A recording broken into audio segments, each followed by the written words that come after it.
truck though. Yep. How's the car feel with the lower tire pressure?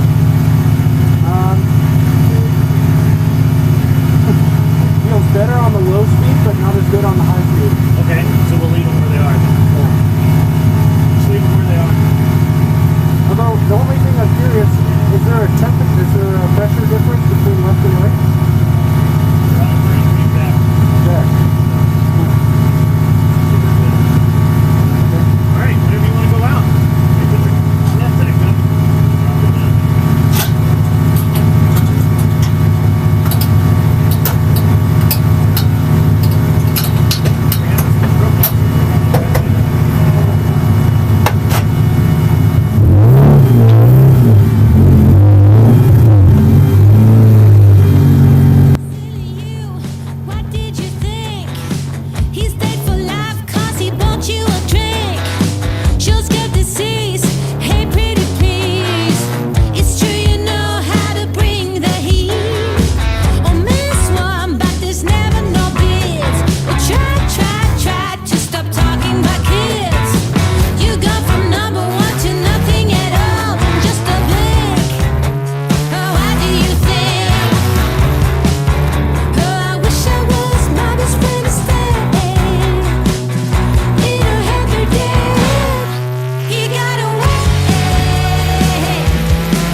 Target acquired.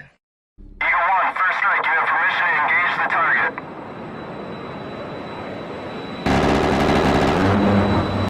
Warning: the following video contains explicit language which may be offensive to some viewers or inappropriate for children. The content within this video is intended for mature audiences only. That's right, ladies and gentlemen.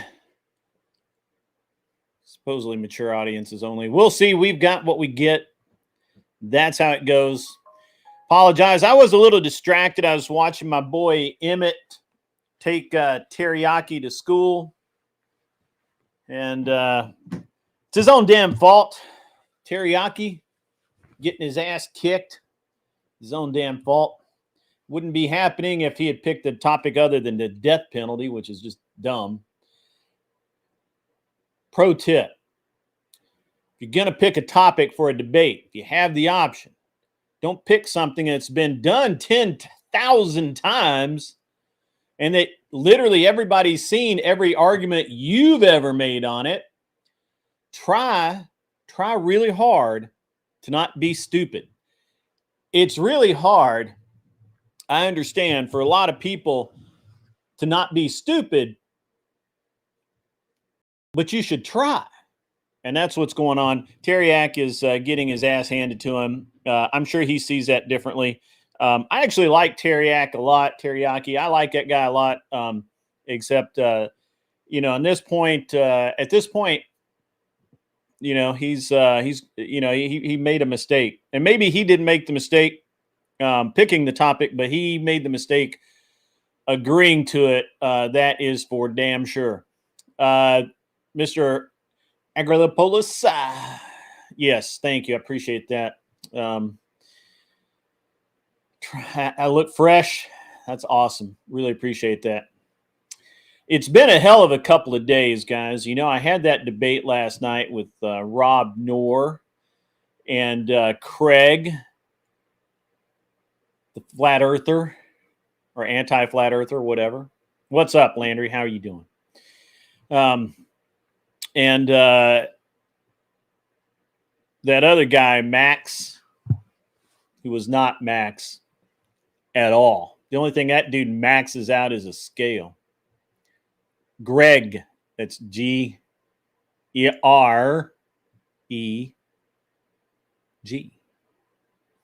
Now he wants us to say Craig. That is his name, and I would have if he hadn't been such a raving lunatic every single time that anyone even attempted to speak when he wanted to speak. So you know what? If you act like that, you're going to get a little bit of shit. It's not a lot. I could do more. It's just a little bit of shit. He's getting it. All right. You see what I'm saying? That's how we do it. That's what's up. Anyway, if you haven't seen it, I was on OG's panel earlier today. I talked a little bit about the debate. I'm going to go through a few of the finer points here, and just kind of work through, my perspective on it from a debater's point of view. That stuff I maybe may have overlooked on OG's. It's not going to be a lot. Would not have done a lot different. The point of fact is that those guys, once again, ladies and gentlemen, most people lose the debate when they take the prompt. So there were ways to define this prompt in such a way that they would have won. Unfortunately, they didn't do that. The opposite of that. So they lost. They lost big, and they looked like idiots while they were losing. I'm sorry about that. What's up, Smoking Spaceman? How are you? Yeah. They were lousy and just trying to overspeak you and Rob. Handled it like the pros we are. Yeah, so again, when you pick a debate topic, when you agree to debate somebody, you need to understand what you're trying to do here. We obviously were the affirmative that the left is the party of violence. unfortunately for Craig and Max, they acted like they were the affirmative. They gave us a bunch of really stupid statistics, which was their only arguments. And their statistics were easily defeated. Literally, like no other debater would use the tactics they tried. This is a problem from the word go. Literally nobody. Go watch anybody debating is the left violent and see if they're using these arguments that they use. Especially the statistics. The statistics have been proven over and over and over, which is why we didn't even have to look at notes, because Rob and I have both done this debate several times, and we have this stuff memorized, man. Like, we know that the FBI stats and the ADL stats and the CISA stats all have to do with fatalities. They don't count people hitting each other in the face as violence, although that is very obviously violence. It is what it is. Now, you can try to say that that the stats should have been enough. That's exactly what Craig tried to do. Unfortunately, the problem is that those stats have been proven to be flawed, to not be an accurate representation of anything. And again, there's nobody that would use those statistics. And what we actually see here is a case where they just got fucking lazy, in my opinion. I could be wrong. I don't think I am. Now, on the one hand, I don't know anything about Max, so maybe this isn't how he operates, but this is kind of how Craig operates. He finds the statistics he needs, he does some math maybe, and then he comes in and says, well, this is what the numbers say, and this is and so I'm right. And if you're talking flat earth, if you're talking physics, if you're talking science, then yeah, you're right. But unfortunately, we're talking politics. We're talking social issues. And that's just not the case. So when you take a debate, make sure that you can win. They could not win. There was no way for them to win this debate. The simple fact of the matter is especially over the last 30 years, the left has ramped up. Now, it can be said accurately that the right has also, over the last 30 years, also ramped up. However, the left far exceeds the right in terms of political violence. And we're not talking about lethality here. Now, if he had said lethality, if they clearly defined the prompt as who is the more lethal, they would have had a much better case, much better. Because at that point, it doesn't matter who's getting smacked in the face or who's throwing Molotov cocktails into occupied buildings where there are people. None of that really matters. Just the fatality numbers, right? And so they would have had a case, and it would have been a little harder to defeat it. But the reality is that wasn't the prompt, and they agreed to it, and that was the end of the debate. Honestly, they never stood a chance. I'm sorry. And not those two. Honestly, you've never made a good argument, so I honestly don't know why you even bother coming around here anymore. If you could make a good argument, you would be debating. Unfortunately, for all of your braggadocious nature of your degrees and how you've studied economics and all of this other thing, you say literally these stupidest things in my chat. It's not just me that thinks so. We have actual people in our chat that are economists and political poli-sci people that come to me after the show and say, is that dude for real or is he a plant? They think you're a plant because you tee up such great shots for me. So I didn't see you time him out. I apologize. I didn't see that. What's up, Beaten Cheeks? My man. Long time no see, sir. How the hell are you? You're not a plant. You're a flower. Flower, Beaten Cheeks. You are a delicate, delicate flower. So, how much did the 10K subs cost? I don't know. I don't know anything about that. Modern Men lost again. but I bet you do. Why are you lagging? I don't know. Why did your YouTube does that sometimes? Cam, I don't see where anyone deleted a comment of yours, and let me just double check and make sure. What was it? I don't see another comment from you, Cam. So YouTube will sometimes do that. I'm not really sure why. Yeah. So, what's up, Cheeks? How are you, man? We'll get you up here in a few minutes. You can chat, bro. Come on up, hang out, be cool. That's what's up. Auto, yeah, I do not have auto mod engaged, so I don't know. I don't know. It's very mild. Yeah. Utah, I have noticed that more people have been complaining about that, Cam. A lot of people have been complaining about that they will post something and it doesn't show up because whatever YouTube is doing, they just literally zap it.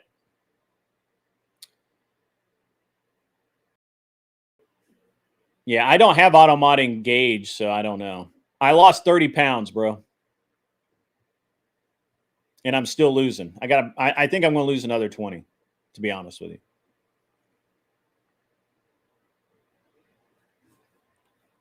So, yeah.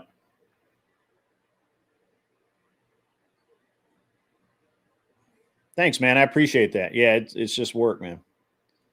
You can't wait to see those muscles. Yeah, they're there somewhere.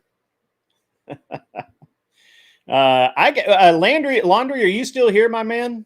You made a comment about buying subs. I want to know how you do that exactly. How do you buy subs? Because I'm not familiar with that technique.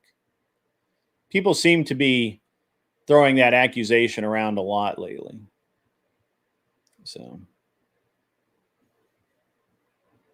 you can buy subs on Fiverr? Really? Didn't know that.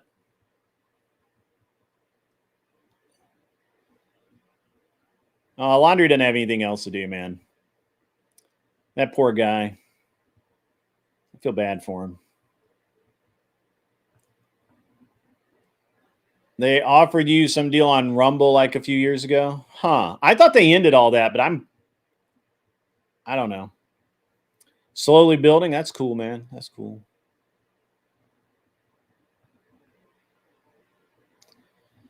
I can't see Cam the King. If they're holding something for review, I can't see it. So I can't see it at all.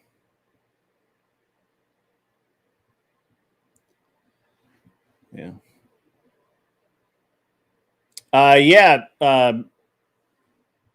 Modern Men lost again. Yeah, I did actually. It was a little over a week, but yeah, I ran a promotion and I had a couple of clips that went viral. Would you like to see?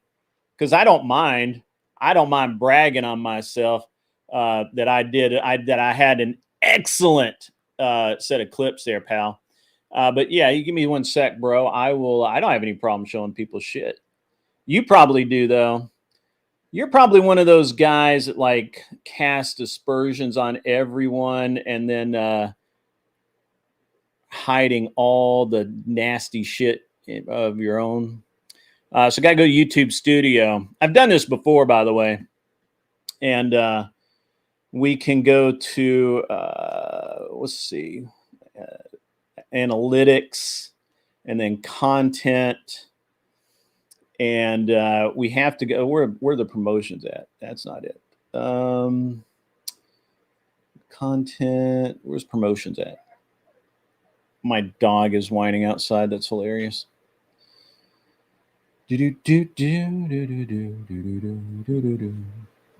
What's interesting, Laundry, is I'm up like 50,000 views the last month. It's pretty cool, actually.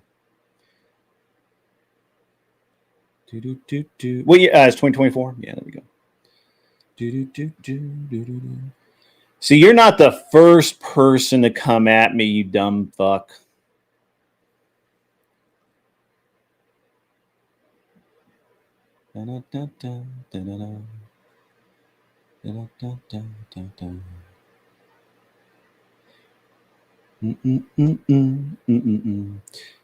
So let's I want to kick that off. I don't know how I can kick that off. How do I kick that off? I don't give a fuck. Whatever. Let me make this full screen. I don't care about that either. Whatever. You guys can't see anything. No, I doubt that, Landry. I bet you don't. I bet you have like 4 alt accounts. You don't strike me as an honest person, sir. You strike me as the exact opposite of honest. All right. Since you ask, you dumb fuck. All right. So this is the period of time in question. Now, what this is, that's the views. You see, views, and it took a massive jump in October, right? And the reason for that, and I got to go back to how do I fucking find that again? It's not content. Is that it? Post? No. Video. How did I do that before? It's in promotion somewhere. Give me a second. Videos. No. Shorts. How many new viewers did I reach? Whatever. Let's see.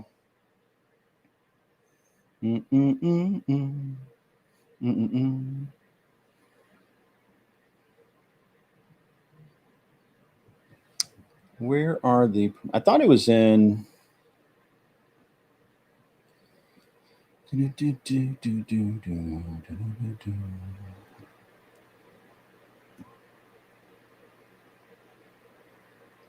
Overview.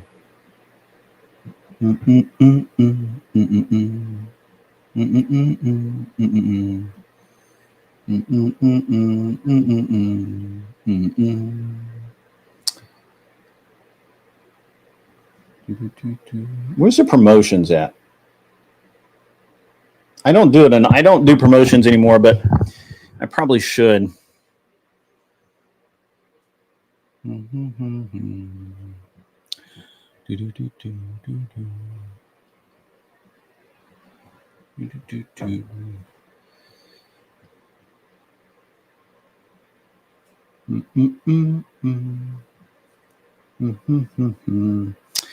All right. Well, here we go. Let's see. Where was that? In October. That's October, right? I'm not paying attention to the chat, by the way. So you're gonna have to like really do some super chat bullshit. Yeah. So this one actually. So this was done by John Mosman, and you can see I ran a promotion on this, and it got like, a lot of damn views. And that was cool. I liked that a lot back in the day. And hang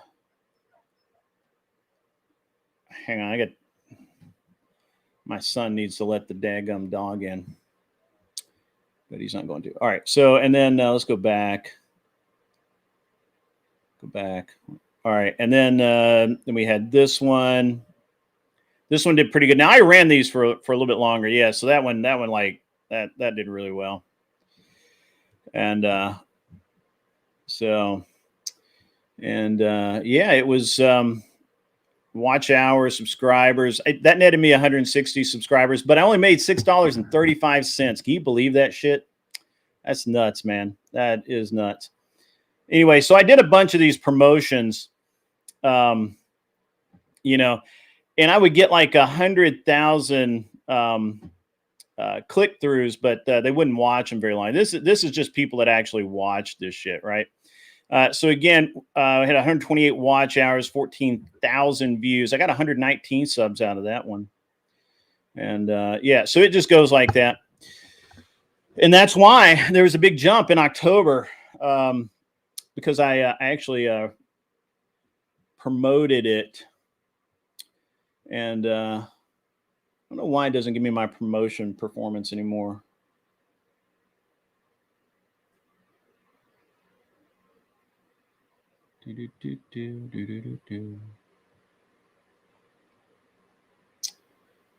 Why do I not do that? Let's see.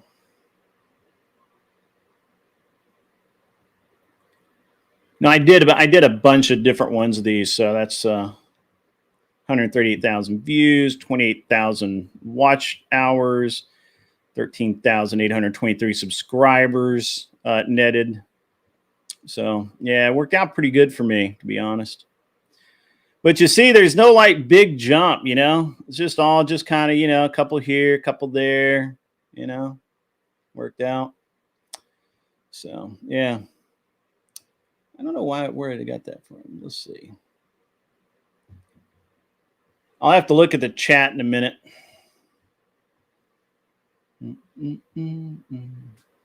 Oh, that's 2025. I don't want 2025. I want 2024. There we go.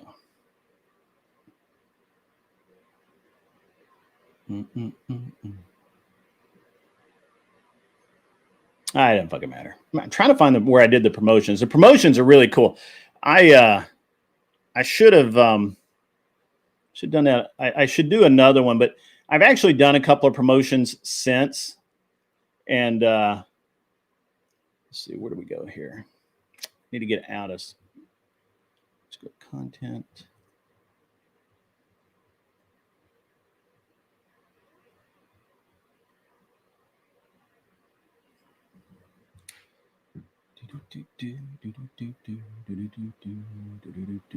We just do that.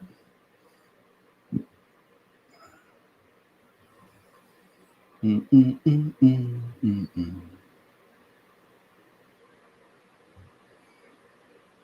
to live.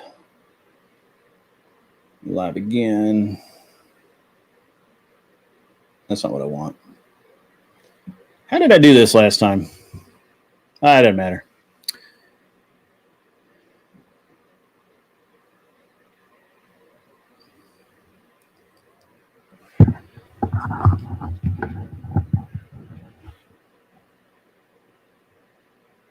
He's willing to show his back end because he's a homosexual. That's crass.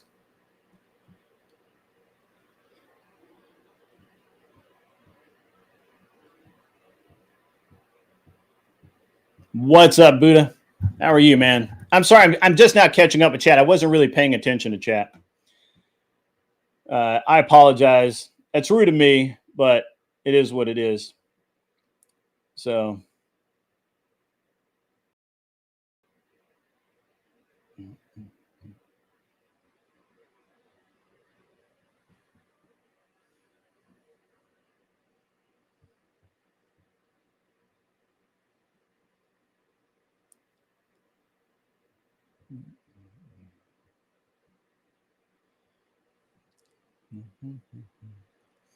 All right, I'm going to show this because this is really the most telling thing here. And what's up, Tootie Bug? How are you?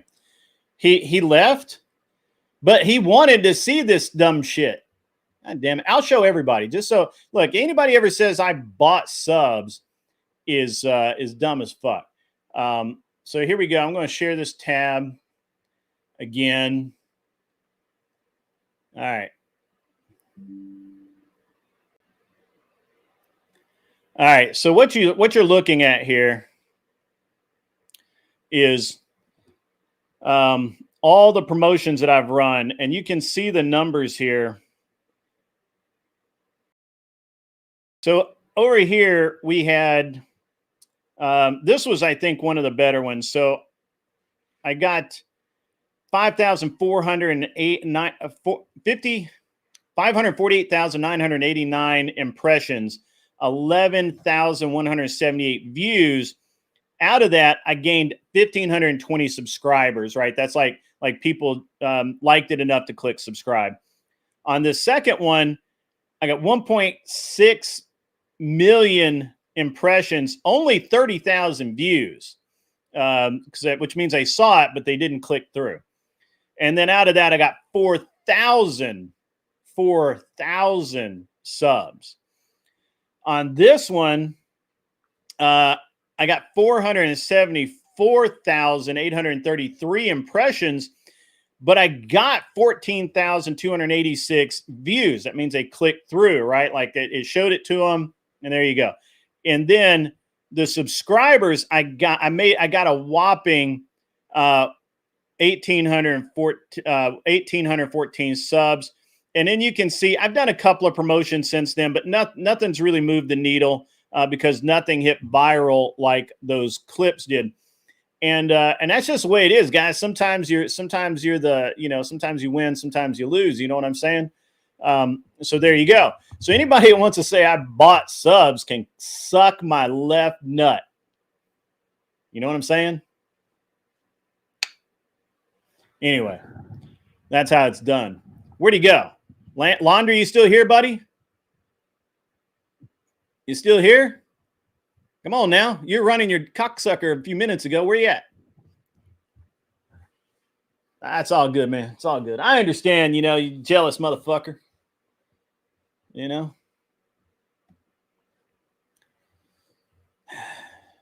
Dumb sons of bitches. Just dumb. Just not smart. Anyway, back to what I was saying earlier before all of this happened. First of all, I'm glad to see my man beating cheeks up in the joint.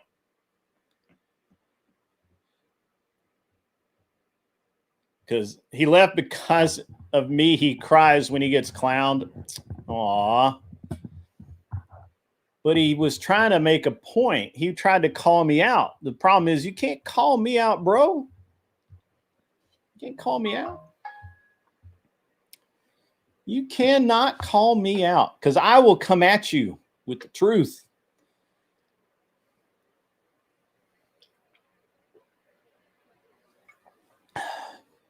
Anybody else got any questions about my channel?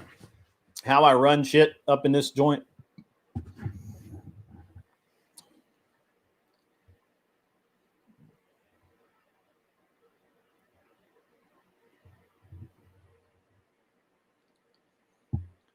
Honestly, I know people that have that exact attitude. I do. The problem is that when you hit a viral clip or you do a promotion, you take advantage of the tools that YouTube gives you. Then people call it cheating because they can't do it. Emmett is moving the needle. To be honest, Arthur Daya. He is moving the needle. He's gained me about. I can pretty much. We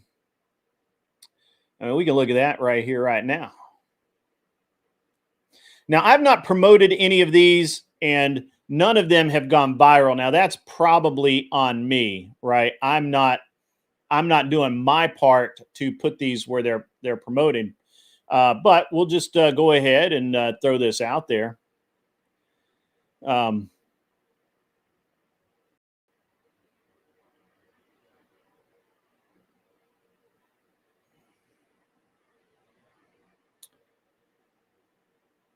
So Emmett's moved the needle. So I wasn't doing any shorts at all before, except when other people made them for me. Now, the best short that I've ever had was done by John Mosman, and it kicked ass. It just really did a good job.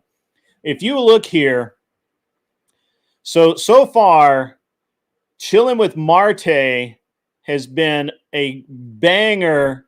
It's got 882 views, 6 comments. Now, unfortunately, unlike the promotions, YouTube doesn't track, as near as I can tell, if I gained subs from that. It's just likes versus dislikes, right? But he's moving the needle. You can see 847 for the Can You Tell Me How Trump is Failing? We've got 914 for our H-1Bs taking our jobs. That's nearly 1,000 views on that. 1,680 where I make fun of Ryan. That's a banger. I love that one. And 36,652 on DebateCon 6 Grid Venue. A lot of people have watched that, and they've watched it multiple times. 1,433 views on Kel is Right. So the short answer is yes, he's moving the needle. He's moving the needle. It's not, look, we're not making any money on this. You know what I'm saying? Like there's no money being made here yet. We got to make far more, but he's moving the needle. He's doing a great job. He's learning more every time he does one. They're getting better and better and better. You know, it's and that's all that I really require at this point. So, you know, so that's what's up. Emmett's been doing a great job on the shorts. You know, it's yeah, the shorts do reach a different viewer. It gets put in front of different people. Now, to be honest with you,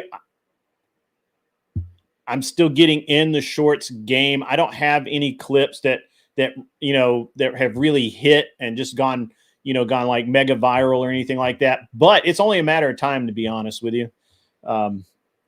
And to be honest, you know, Emmett's still learning how to do this, right? Like if you look at the clips that Brian does, who's been doing this for years, I mean, literally years, and he tried to say I bought subs because in October of 2024, this time last year, I ran some promotions on some videos people did for me, and I gained about, I don't know, I gained a bunch of subs in very short order. So, but as Emmett learns, he's going to get better at this. If you look at Brian's clips where it's not just a clip, he like clips it and then edits it and then adds more to it and like 3 or 4. And it's just, it just doesn't, you know, it just takes more time. And, you know, Emmett will get there. He's a very talented young man. I don't have any problem at all with what Emmett's saying. So,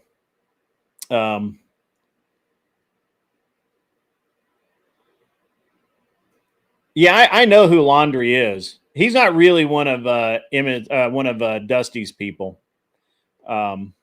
So you know, he is just a troll though, and that's why I treated him like one, because you know, yeah, the Kel crash out is in the shorts. It just hasn't hit quite as good. It needs to be edited and tweaked a little bit more. So, you know, but Emmett's going to be legendary at clips. I promise you, he's really going to be. So, you know, it's just refining things. That's all. Just refining things. So I didn't really intend to jump onto this subject. You know, Laundry came in and started talking shit. You know, so, you know, he was a guy who couldn't even get his fucking technology to work to come up on my show one night. That's fucking embarrassing, right? But you know, so anyway, back to what I was kind of where I was. Jess, yes, you missed the shit talk. You missed Beaten Cheeks too. He was in here. I don't know if he still is. Ladies and gentlemen, I'm going to drop this early. I'm going to drop the link into my mod chat. If you want, you're welcome to jump on over to my Discord, go to the waiting room. We'll go ahead a little early tonight. I don't normally do this until I've been on an hour. But what the fuck ever. It's chill night. I was supposed to be debating tonight. And there was a conflict last minute with the host, and now they're not. We're have to debate next week, and that's totally fine. And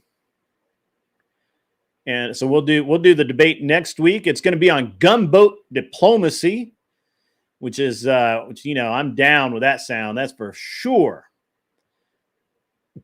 Yeah, I don't know. I think Cheeks ran off. I don't know what happened. So, but so we've got. We'll just open it up early. We'll chat some tonight. It's going to be a very relaxed, chill stream tonight. Mainly because I really didn't, other than the debate prep that I did for the debate that's not happening, I didn't really have a show in the can for tonight, right? I spent most of my day when I wasn't talking shit on the internet over in OG's show. I spent most of the day setting up and testing the equipment for my setup at DebateCon. Now, you would think that that would be super easy, but there's always the wait, there's more. So when the when you have two people debating, you need a mic for each person, okay? And you need a mic for the moderator, and you probably want a mic for your MC, your master of ceremonies, who's going to be, talking at some point about who everyone is. Basically,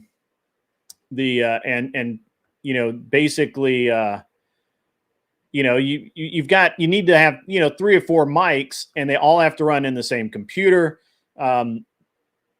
They all have to go to the same internet, plus whatever loudspeaker that you're using. And you got to I'm not a last minute kind of guy, so I'm testing all this shit right now. And I think I've got it all set up. We've got mics. We've got, I got the mixing. I've got it's not really a mixer, but an audio panel to run the mics and everything else into the computer. we've got everything, and this is all separate from my normal setup. So this is going to set up pretty well. And I've got the camera set. I've got everything ready to go, dialed in, set for DebateCon. We're 2 weeks out, guys, and it's going to be rad. It's going to be really cool. So what's up, Natalie? Natalia has dropped the hammer on all of you guys. She has donated 10 and Unreasonable Man memberships. Boom. Boom, boom, boom. Natalia bringing the heat. Bringing it. Look at that.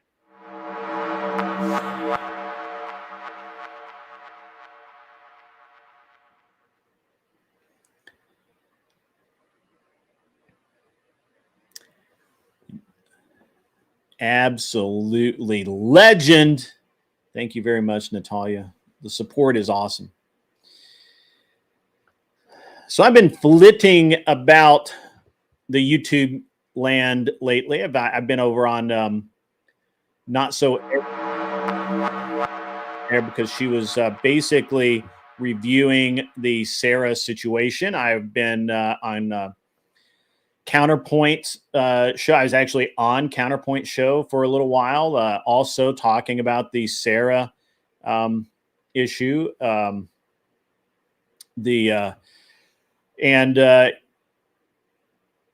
Give you the link. Why? What good are you? Generally, you ask. Also, by the way, you have to go to the Discord and ask a mod for it. The mods are going to vet you. Maybe we'll let you up. I don't know. We'll see. They got to vet. The mods got to let you up though. So, give you the link.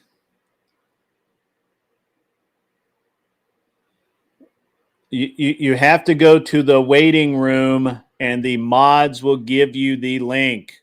Laundry. It's easy. It's an easy process. So anyway, I've been all over the great big internets the past week or so, just kind of popping in here and there, just seeing what's up.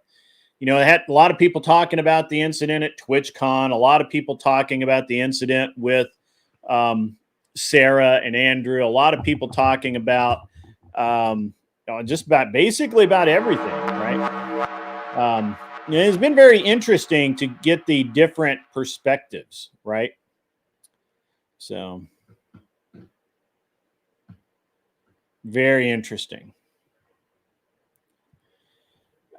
But it's all good. I did lose one of my guests for my DebateCon event. I'm down a lefty. I really, really need a lefty to. I really need a lefty debater to show up at my event so that we have at least I mean, it's crazy. It's crazy how many of them talk shit on the internet and then they don't show up. Hawaiian CC says, I dislike drama. Never cared for Sarah when she was allegedly banging Based Oracle. That wasn't allegedly. That actually happened. And not his circus, not his monkeys. I agree with that. Where are them?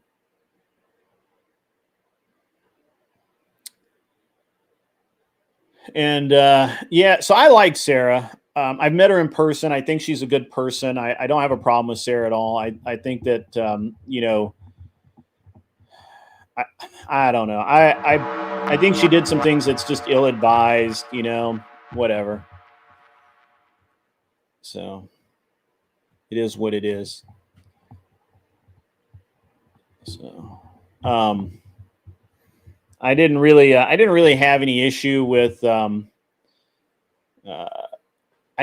still don't really have an issue with Sarah per se. I don't know what this whole panel verse nonsense is all about. You know, that whatever. But we'll figure that out. You know, I think it's interesting how it seems like the entire panel verse is fighting itself. I'm not really sure who the panel verse is or isn't, but it seems like they're all fighting.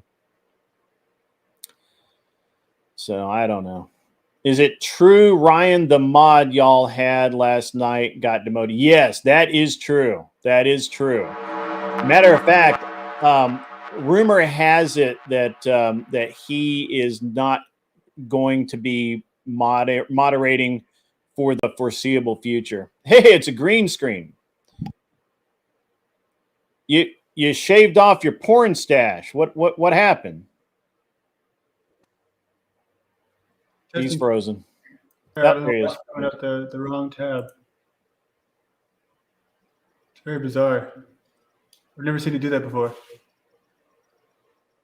Never seen what do what? Oh, I better know what it is. I've never used this website, so my audio is coming out of my computer instead of my earphones. Audio. There we go. Testing. There we go. We're good. All right. Sorry about that. But yeah, Ryan did get demodded, and I mean the information I have is that he is on permanent standby. Like he may or may not ever be able to mod on Modern Day Debate again after last night. So I don't know. I didn't think he did that bad. I just think that it was way easier to moderate Rob and I versus the Craig and that other jackwad. Yeah, what's Craig. up, Laundry? How are you doing? I'm doing good, man. You know, I just obviously I left that comment not just to yeah, you're trolling a little bit. I don't give a shit, man. I don't have any problem. Hey, you're a little bit echoey to me. Or hollow. Is it that way to everybody? It could just be me. Chat, can you help me out? Does he sound a little echoey or something?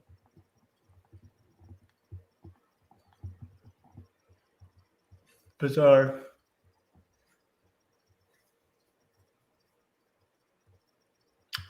Testing. I mean, you're low. Oh, I know what it is. It's my okay. Here we go.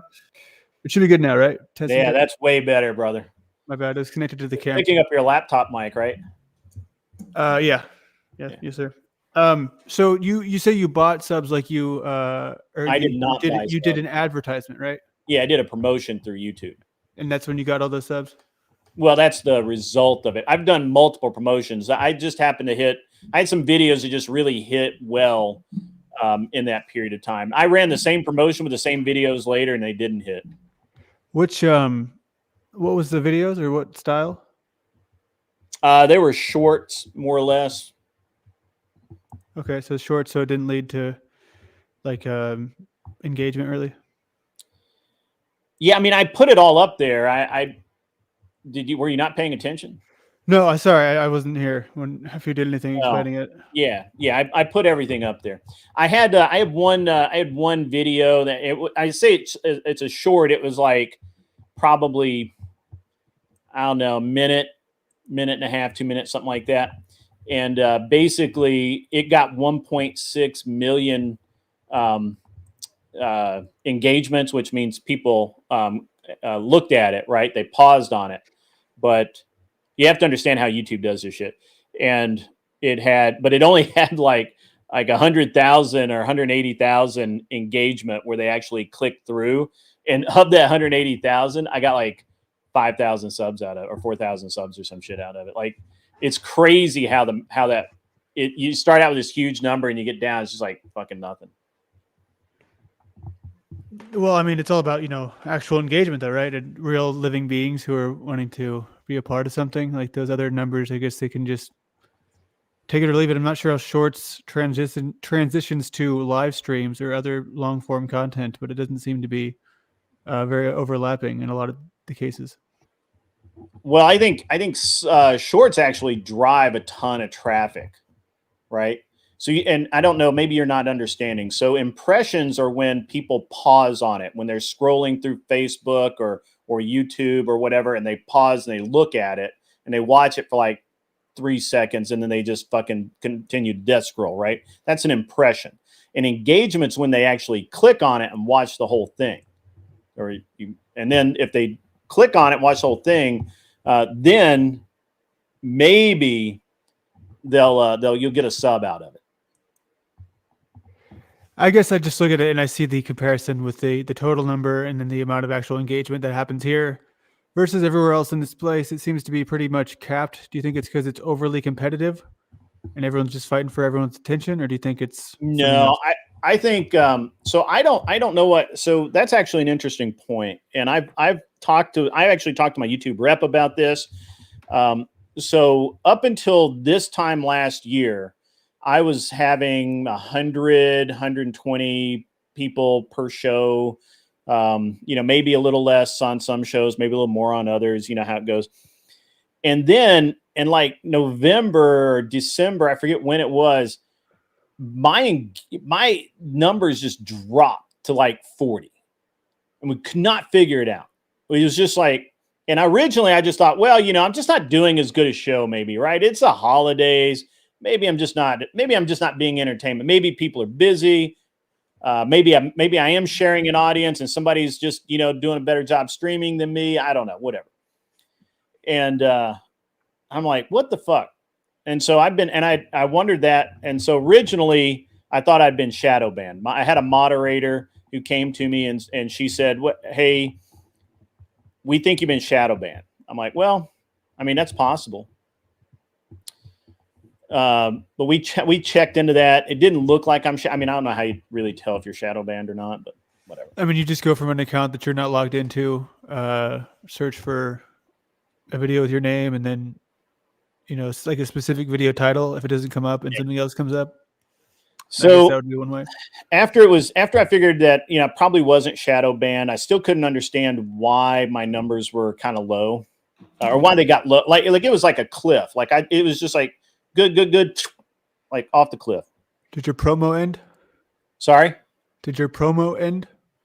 No, this was after that. This was, I was doing pretty good. And then, live viewers, right? Yeah. I'm only talking live. Do you, I'm not talking about views per show. I'm talking about live viewers in my chat. We used to have pretty decent chat attendance, and then it dropped off a cliff. Now, Smoking Spaceman, there is some correlation to that.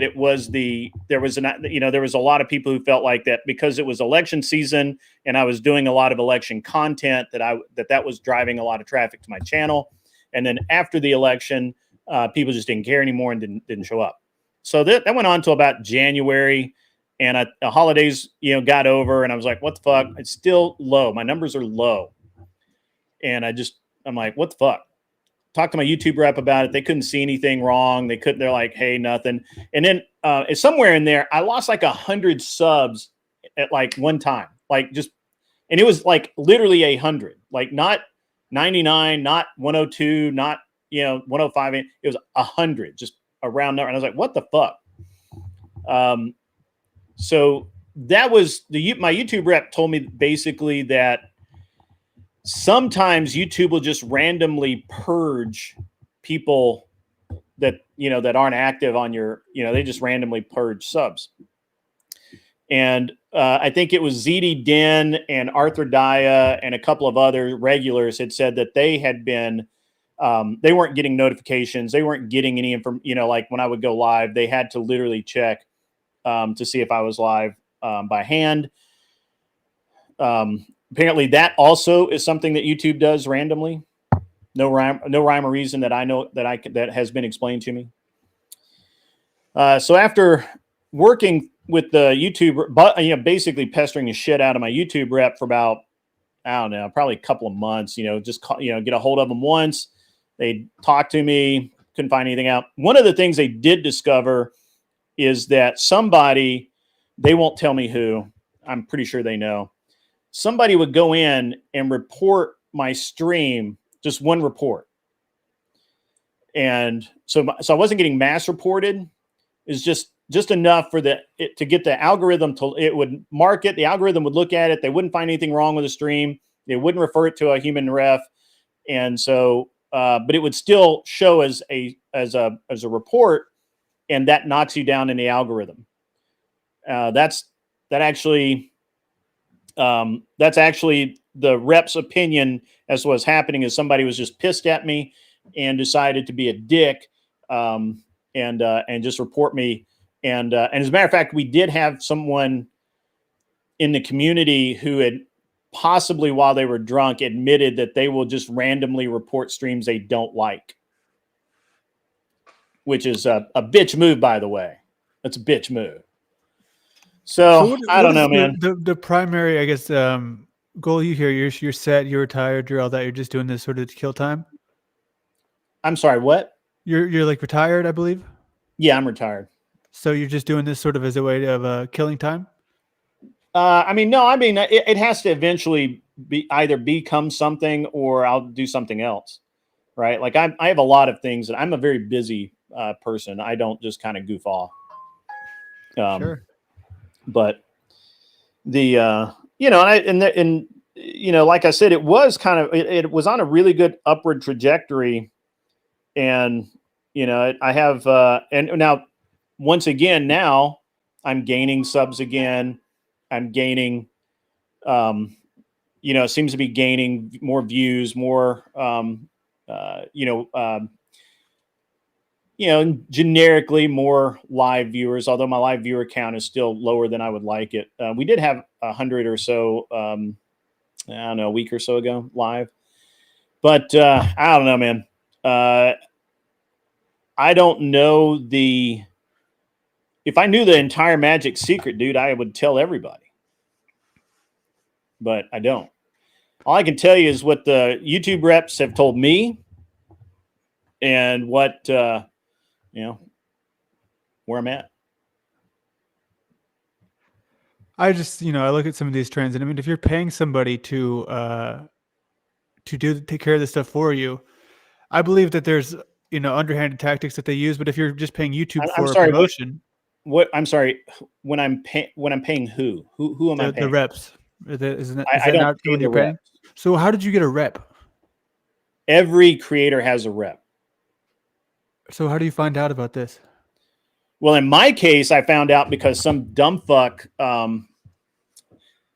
me back up just a second. The way I found out who my rep was is I have firearms in my studio, and I used to have them standing up in a different kind of rack behind me here. And one night I was going to do I was streaming in like 3 places, and I thought I was cammed down everywhere. And I was cammed down on everybody else's channel, but not mine. And I didn't have mine up in front of me. And I was waiting to call in on Andrew's show, and Andrew had Ghosty on. And I didn't think Ghosty was going to react well to the guns in the backgrounds. I didn't know her, and she didn't know me or anything. And so I literally just turned around and took the guns and put them on the floor. About 10 minutes later, the whole stream was nuked. The whole stream. And now my mods think I was reported. They think that there was a mole in the chat or just somebody just didn't like me in the chat that saw me touch them and reported it. And then the algorithm shut me down. I was basically at a 2-day slap on the wrist. And, that kind of really pissed me off. But you remember, you guys all remember that, right? Yeah. So, in the meantime, because I was like super concerned that they were going to nuke my whole channel, I reached out, and there's a guy who comes on named Clover Tack, and he's been on YouTube for fucking ever. He's awesome. And he's like, hey, you need to get a hold of your rep right away. And I'm like, how do I even find that? And he gave me some pointers on how to, and he checked with his rep. And, so I ended up getting in touch with my rep. So I have my rep's email, so I bypass the process that in theory you're supposed to go through every time. So yeah, Arthur Dye is correct. Once you get to a certain level, you get assigned a rep, a partner manager. So.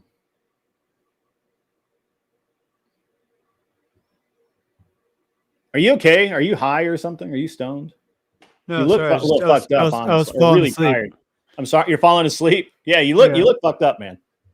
Yeah, I'm falling asleep. It's that's what I'm doing here because I'm so.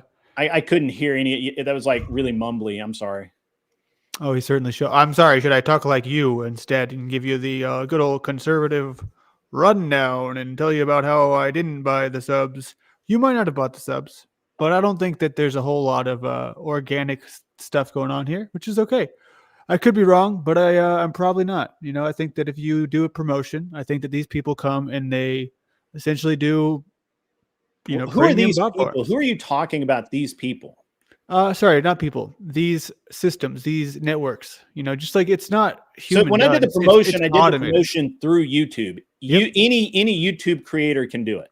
I know. I've seen. Okay. I've done it myself. Well, I haven't done it myself, but I've went to the thought of doing it myself. I actually did it once. I did it once for 200 views, right? Just to see what it looked like and how the metrics were really. And I mean, there were views, but nobody said anything. Nobody thought anything. No live engagement. So I don't believe that there's any chance in hell you would get 300 people coming somewhere and not one of them says anything. I think it's an easy way for them to make money and for people to feel like they're getting. That's possibly true. That's possibly true. I mean, YouTube is YouTube just throws it out there, and it. I personally think it's like anything else, right? Like when I'm sitting there on my phone and I'm death scrolling, waiting on something or something like that, I only maybe like 1 out of every 5 videos I'll actually pause and watch, right? And so I think that's probably closer to the truth. I think all you do when you do the promotion, as near as I can tell. Now, I don't know this because obviously YouTube doesn't give you any information, right? Why would they? But as near as I can tell, all it really does is kick you up a couple of notches as if you were a larger creator than you are, right? So you basically have the visibility of whatever, or Andrew for whatever. And that's it. I don't think that they encourage people to click through. I don't think that they put, it's not, farmed out somewhere or anything like that. And the last promotion I ran, and admittedly, I could have probably used a little bit better content than I did. I got zero subs out of it. I did get some engagement out of it, but it was all like really weird comments like, don't you have a better short, or this is boring as fuck, or, it was just like all negative. It was just like, it's like, I'm like, damn, you guys are hurtful. So. Yikes. Well, I guess that, because here's my thoughts, right? We talk about this a lot online where there's this whole issue of 90% of the internet is just bots. 60% of the internet is just bots. The numbers vary, but it seems to be the case that a lot of people are predicting that one day in the near future, maybe 5-10 years, we're not going to be able to tell even if the streamer is a real person or not. So that's why I find these topics interesting. I see a lot of numbers not adding up, and then certain people with like 200 subscribers could be doing better in the engagement ratio than someone like you. So well, I mean, if you just have find it 200 interesting. subscribers and you have 30 people in your chat, you're doing better than somebody that has 15,000 subscribers and has 20 people in his chat, right? Yeah, essentially. That's just, but that's any channel though. Like live engagement's tough, man. Like the fact that if you get over, I want to say if you get over 50 live for a show for more than like 10 minutes, you're like in the top 20% on YouTube. Like what is the number? I don't know what it is currently, but the last number I heard was if you had like 50 live viewers for over an hour, you're like in the top 20% of YouTube, because people just don't get big live audiences, right? They just don't. And the same thing happened. And like Twitch is like, I just went to TwitchCon, and bots were a huge subject at TwitchCon because so people on like my level are looking at these people with like 1 million or whatever followers or whatever they call them on Twitch. I forget. And we're looking at it, and it's like they have the same number of people in their chat as everybody else, right? Like it doesn't check out. And so there was a lot of talk of botting over there. I do think that YouTube is ruthless with botting, like ruthless, and they're pretty good at knocking them out as near as I can tell. Twitch doesn't give a fuck. Like that would the overall story at TwitchCon was, yes, Twitch knows it's a problem. Twitch knows that a massive amount of the followers on people's channels are bots, and they don't give a fuck. They just don't care, and they're not going to do anything about it at all. But then again, they had someone attacked physically at TwitchCon, and they didn't do shit about that either. So I can't say that I'm surprised. Oh, I bored him to death. Poor guy. Anyway. Yeah, he just, Cam the King has a good point here. But your mistake is assuming that Laundry is a grown-ass man. I don't make that mistake. I could buy 1 million subs right now. I could do that. I'm not entertaining enough. I'm sorry.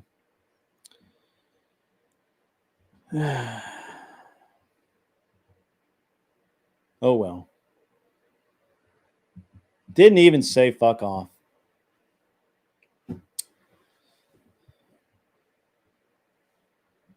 Yeah. I do find it very interesting, the number of people who gain a lot of subs. And my honest opinion, and I haven't put a ton of thought into this, so whatever. It's who the fuck cares? I think that's why Andrew doesn't really give a shit about his sub count, and he only cares about live engagement. So you look at Andrew, he's got 200,000 subs. He gets 4,000 people live. He gets over all platforms. He'll have 15 or 20,000 people watching. That's a fucking great number. That's why he has so much pull in YouTube. There are very few creators that pull like that. Like he's probably in the top 5% right now. And it's amazing, right? But your sub count's kind of irrelevant, right? It's kind of irrelevant. So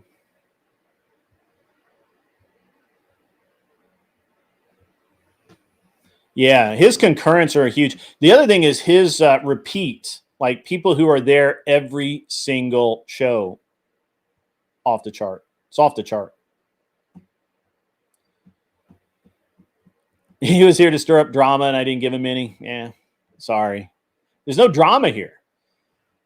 He thinks people are buying subs, and that's just not the case. Just not the case.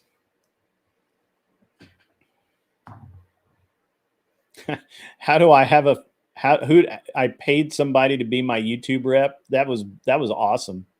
It was great. The fuck is he talking about? I love the Crucible, man.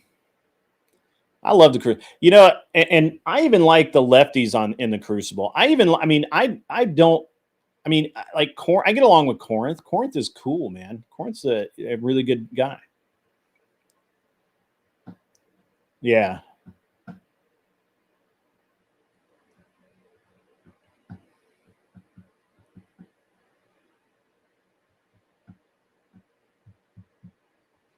I like Corinth. I like, you know, even though he's a, you know, dirty atheist, you know, it's all right. I still like the guy.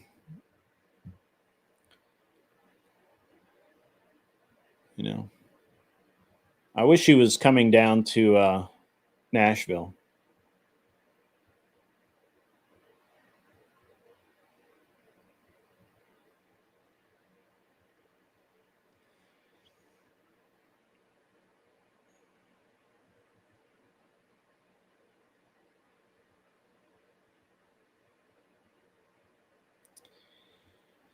Well, does anybody else want to come up and jabber, chat, talk?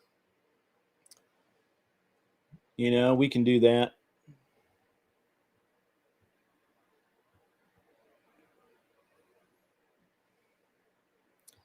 Yeah, the lefties in the Crucible are more credible because they bust their chops in the Crucible debate Discord, punching it up. That's absolutely true. That's absolutely true. So, I guess my big thing is I dislike dishonesty, and I'm really so I look. You guys may have sensed I wasn't as cordial as I normally am to someone with Mr. Laundry, and that's because he's a troll.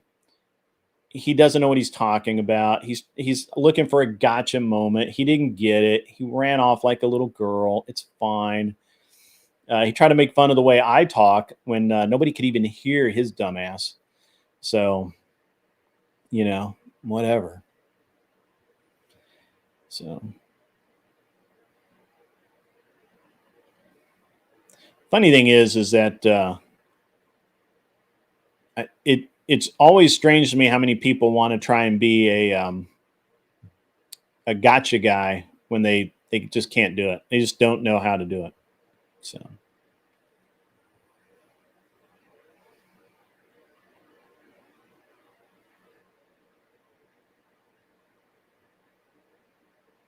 So yeah, he did seem high. He did seem high. Oh, last night was terrible, man. Last night was just like, oh my God, it was just off the rails. It was pretty bad.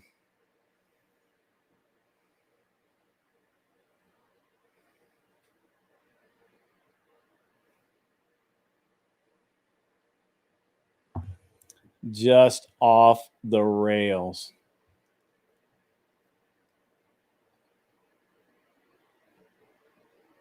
High on something, that nod off asleep too many times not to recognize it. Sure, for sure. Yeah.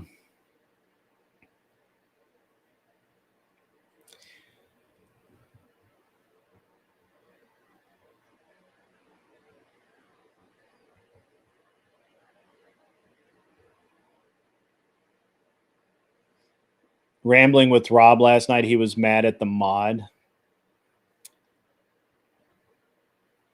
Yeah. Rob was actually awesome last night. I was not mad at the mod. I actually thought the mod, and I don't think that I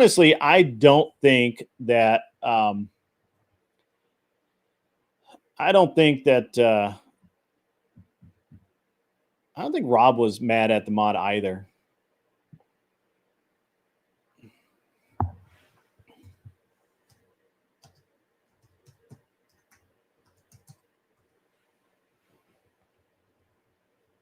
So,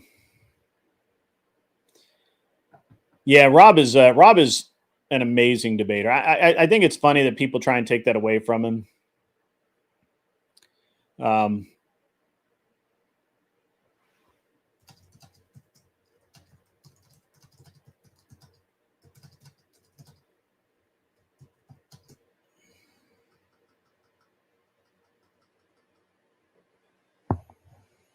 I should go over and hang out on Dusty's for a minute, just to create havoc.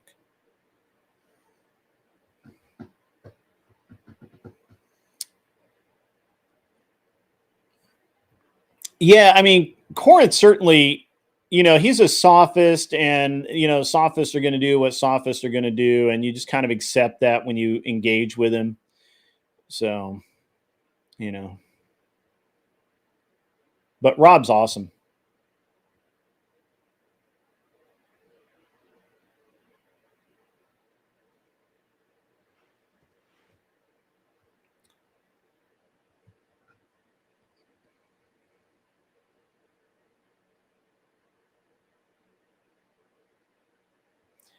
I think honestly that Rob is just really frustrated that every single time he tries to do anything, he gets, the moderator's the fucking problem, and he isn't.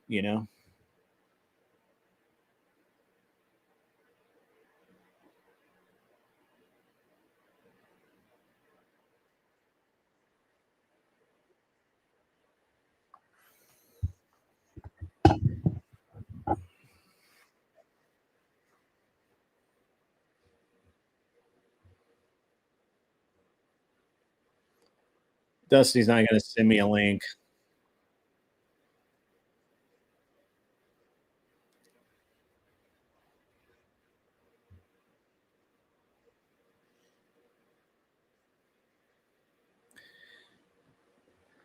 So there was it is interesting about the whole way that the show tapered off last November, and it just didn't really pick up until, I mean, it's been okay, but it just hasn't been where I think it should be. Now, part of that I think is, if I'm honest, part of that is just, there's a lot of stuff going on, and a lot of people are streaming. A lot of people are streaming in the time slots that I'm streaming in. That's it. That doesn't make it any easier. It is what it is.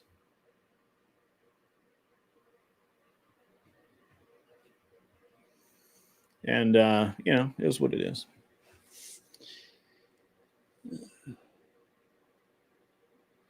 Yeah, that's true too.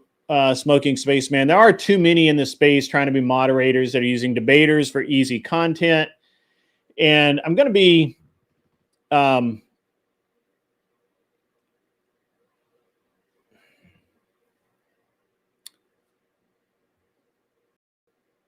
me, hey, thanks for becoming Otis Driftwood. Thank you very much. What's up, Clover Tack?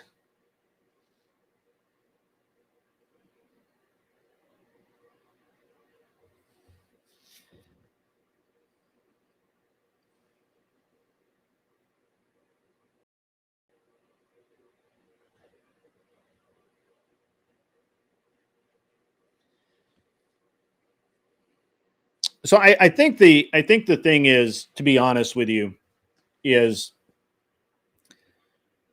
I made a mistake in that I started only going to specific shows, whereas before I was going basically anywhere, and I didn't really. I kind of broke that habit, and so you may have you guys will all notice that I have been all over the place, right? I was on Whatever. I was on Modern Day Debate. This is my second appearance on Modern Day Debate. I'm trying to go back out to Whatever in a few weeks. I got to talk to Brian about that, actually. I've kind of embraced the debater I guess, fear, because why not? And I'm very, and I'm actually trying to really segregate and refine down the shows that I'm doing as well. Link sent to Clover. All right, that's cool. I like Clover. And I mean, I'm trying to get on Tim Pool. I actually turned down going on Tim Pool once already. We'll try and get back on there in the near future. I went to TwitchCon. I'm doing a lot of different different things. Arthur Dye, it was already like 1 o'clock in the morning. I had to catch a plane. I almost missed my plane because of that, Arthur Dye, because I stayed the whole time. Yeah, it was just the girls were ready to go. He had already lost one. I mean, it's fine. I think that he knows I can do it now. I think I will. I'll just here in the near future. Hopefully, I can get on whatever I want to be on. I want to go on Tim Pool. I've been all over the damn place lately. Spreading the word. I'm gonna have to make some changes again to the set, to the lighting, to some other things like that. I gotta make some changes. But I can only do so much, to be honest with you. Right now I've been working out, and I've been I'm so deep into my weight loss and getting back to being in a healthy spot and all of that. I've been so far into that I really haven't had the time to do much else, right? Like, I've really been very busy doing other things. And I mean, I still have to, I still have a lot of stuff to do.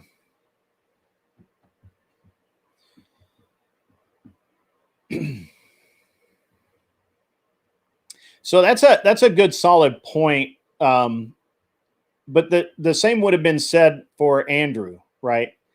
Andrew would have been told that, there's no point for him going on whatever, because he's a debater, all this kind of stuff. For me, I think there is I do think that there is some benefit to me going on there. I think that one of the things is that, and of course, obviously, my event at DebateCon is a big deal to me too, but going on whatever is a big deal.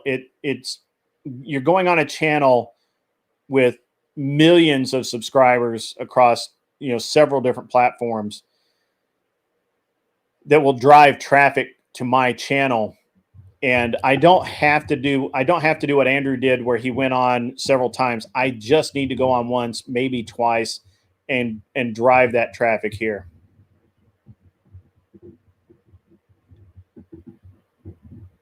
Yeah, I think I always embraced that. I just didn't, Angel Berber, I think I always embraced it. But I think the thing is that, and I've said this before, and I'm going to say it again, and I'm going to keep saying it, and it's going to become a part of my new mantra, is that as important to me as it is for us to have good conservative voices, as important it is to me to help all of the younger, or all of the older fellows here in the audience deal with their lives and deal with the problems that they have, and talk about those men's issues. The most important thing to me is the youth of America, the way they're being lied to, the reality that's being hid from them, and it's just insane. And we've got to do something about it. I have the ability to do something about it. I have the ability. I talk well. I'm capable of refining and continuously improving this show and this platform to where it moves the needle. It makes a difference.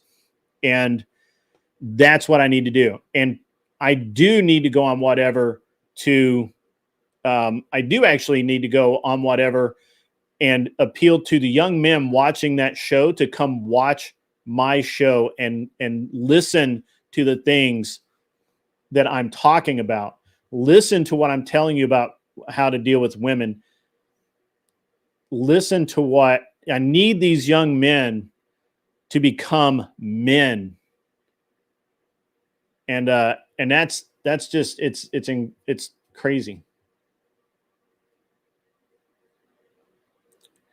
Right. Asmongold and Tectone dwarf Andrew's influence in a very specific area. So, yeah.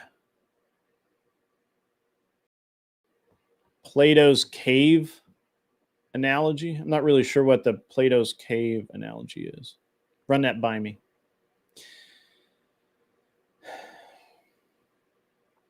But we have to get young men to be young men, and we need young women to be young women, right? We really, really do need positive role models on both sides of the aisle, but young women that do not have an idea of what a man should be will keep falling for the wrong men, right? This is a problem I have with the red pill. This is a problem I have with a lot of the men's advocacy guys, is that they now look,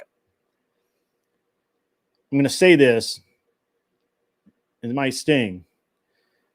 A lot of these people just blame women, or they want to hold women accountable. They want to hold men accountable, but mostly what they really want to do is they want to treat women, girls, in a very weird, to me, way, infantilizing them almost, right?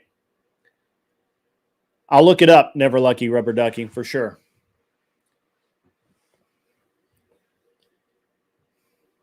It does me no good to prepare young men to have a fulfilling life with a woman if the women that they have to select from are garbage, are trash.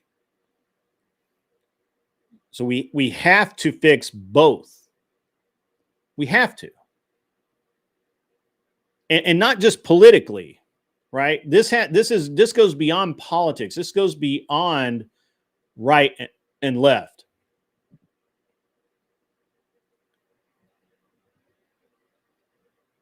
I didn't really want to get into this tonight, but thank you very much, Smoking Spaceman. I didn't really want to get into this tonight, but there are so many charlatans out there. We have them in our community right now. We have people in our community right now that are fake as fuck. They are fake. They are fake right now. Right now, there's a show that's live with someone who pretends to be something they aren't, which, by the way, I actually don't have a problem with. I actually believe in the fake it till you make it. However, if you are faking it till you make it and you call somebody else out, you, sir, are an asshole.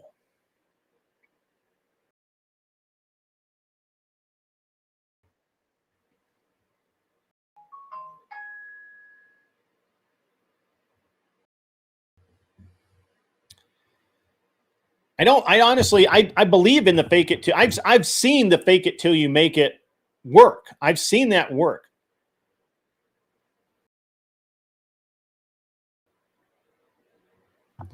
I'm going to go jump up on Dusty's panel. Where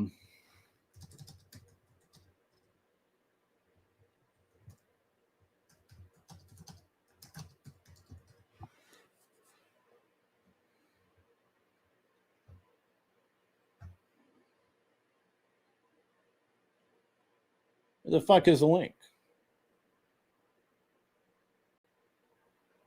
Am I not live?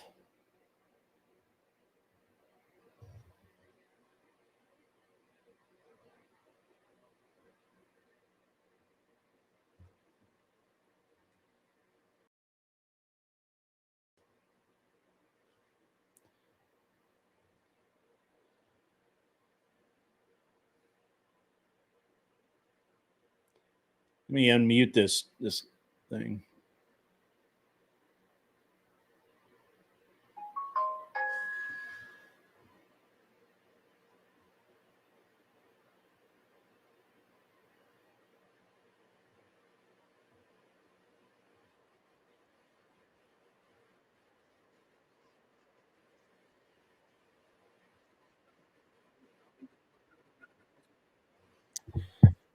Can we get Max back on? Who's Max? I don't know.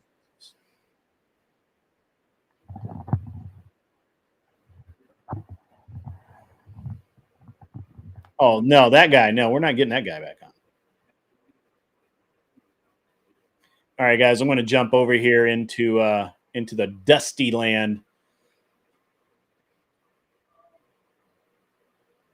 Got to remember how to do this.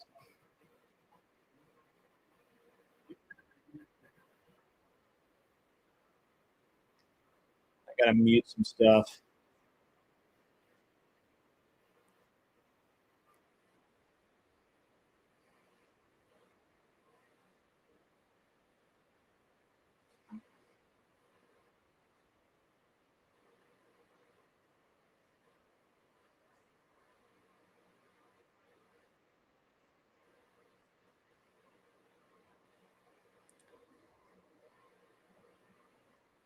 Yo, what's up, man? How you doing? Give me a second. I gotta get you over here to my. I gotta share the screen, my man. So.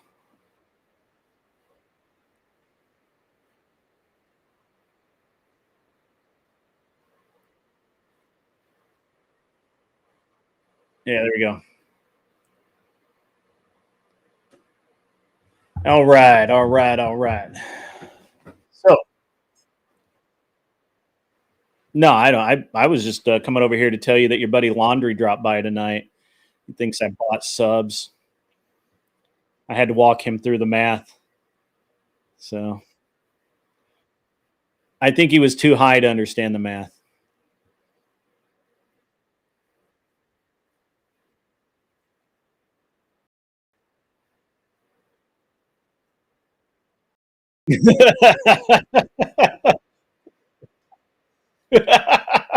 Well, I mean, that's just how it is, man. That's just how it is. What are you trying to be convinced of tonight?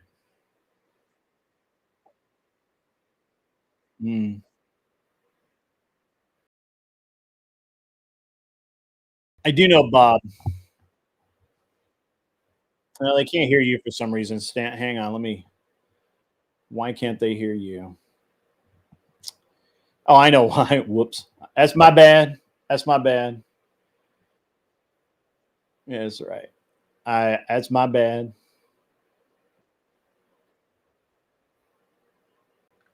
All right. Where was I? Oh yeah. Can you hear him we now? were talking last night. Can they hear me? Yeah, talk. Yeah. It's Okay. good you can't hear him. That's mean. Don't say that. I can flip all of them off now. Can So you hear him anyways, now, guys? Anyways, we got into a conversation where he's trying to sell God to me. And it was a good talk. And so Okay. I was kind of extending that, but also since it's close to Halloween and some people aren't into the God shit, but they're more into the ghost shit. Everybody likes Halloween, right? It's the sluttiest holiday of the year. 10th, I'm not bringing you up. It was very explicit who this is for. You're not popular over on my side of the world right now. That's all right. Look, guys, there's a lot of people. Dusty's okay. He's an acquired taste like like spinach. There's a lot of people who are mad at me right now, and I'm fine with that. And yeah, it's okay. Right. It's also worth me pointing out. I try to remind people a lot, especially now. I don't care who people watch. Right? People are welcome to watch me and anybody else I don't like at the same time. So yeah, I don't cover contract my audience. Yeah. So yeah. I don't know if you believe. I know that you're a Christian. I don't know if you believe in ghosts or not. But I mean, I don't. That's not something I talk about a lot, just because it's the chance of having a productive conversation about such things is just like so small that I never really have the conversation. I don't know that I believe in ghosts the way some people believe in ghosts, but certainly I believe that there are probably, I mean, there are unexplainable events, right? So, There are, and that's why I don't know if you heard earlier when I was saying that I'm more into the woo woo mm, than probably anybody recognizes. If I've got the Bible, I've got the Quran, I got the Book of Mormon, I got the Doctrine and Covenants, I got shit on magic, I got mm, esoteric shit. So that stuff is interesting to me, but at the end of the day, if we're talking about getting into an argument or a debate with somebody, mm. I can't really put my foot and push off of any of that stuff. Right. Well, let me kind of go here for a minute, right? So when I was a probably a junior, yeah, I was a junior in high school. One summer, we built an actual Indian sweat lodge, like the pine bows and everything, right? And right next to a spring, which we called the Blue Hole because it was fucking ice cold all year. I think the water that came out of it all year round was like 50 degrees or 55 degrees or some shit like that because it came out deep of the ground. And I remember, doing the sweat lodge and it's and then running out and jumping into that ice cold water, and it is an experience that would that's deeply spiritual if you're into that kind of thing. And some What, people, getting that temperature shock like that? not just that, but just the smoke and the there's no light, and it's I don't know, it's just a deeply spiritual thing. So Mhm. I don't know if I could put words to it, but I believe that there are things out there that we don't know about. I don't know that it's uh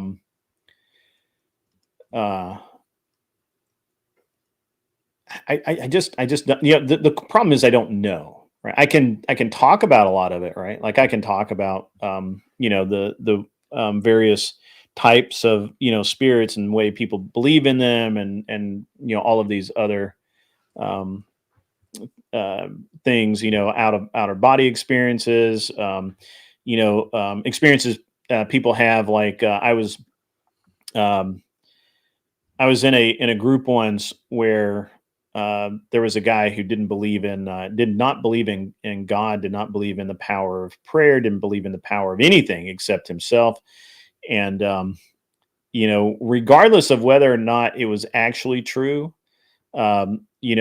there were rain clouds coming across the field, and every single person in that circle got rained on except that dude. Like that dude How? got like two. Everybody got hit by 3 or 4 raindrops except that guy. Oh, And that was pretty crazy, right? But that could just be like he yeah. just happened to be standing in the one spot, right? Because you could literally and watch the rain come across the field, right? I don't and know. that's the thing. Like, okay, so you know the phenomenon when you think about somebody and then they call you right then. Yeah, I've heard, I've read You've about it. had that happen, I right? don't know that it's ever happened to me, but yeah, I understand it. Yeah. Oh, it happened. Okay, so that's happened to me a ton of times, Mm, and in way bigger ways than that. mhm. Like I was in a car wreck. We rolled the car, and my dad texted me right after I got out of the car, right? Because I was 15 minutes late. It's the only time and I was always late. I'm always late for anything, Why? but I don't know. That's just how I'm built. But one time in my entire That's why we won't be friends, Flo. in my entire childhood, did my dad text me to say, "Are you okay?" And it was because I was 15 minutes late, is what he said. But things like that. I actually saved somebody's life who was self-deleting. Oh She was wow. attempting to self-delete, and I sat up in bed and I looked at the girl next to me and I said, "We need to go to your house and check on your roommate." Mm. And so I'm not saying there's nothing. That's not where I'm at. Well, I Go okay. ahead. Yeah, let me throw this out there. So one of the reasons why and my wife finds this fucking hilarious, right? That I don't really have any fear because I absolutely believe that I will know when I'm going to die. Like I know that I'm not going to die because it's not Because going I'm to gonna tell you. right. Well, I personally believe that God's going to call me, and then that'll be when I die. But I'm not meant. Of all the stupid things I've done, of all the times that I could have died, should have died, probably ought to have died or been hurt. I've never broken a bone. I just believe that that's just what I believe that I'll know, and I have that confidence in that. Like I know, and it's just like. I don't know, man. Things just always seem to, and I do attribute it to God, that things always seem to work out for me. Do you think that? Hold on, before I go down this rabbit hole, Sure, man. let me thank Thumping Weevil. Sends in $5. Says me looking at my ghost eyeballs. I guess Thumping Weevil believes in ghosts. Thank you for the donut. First donut of the stream gets bombs. When you hear the sirens or anti-aircraft guns, you must get under cover at once.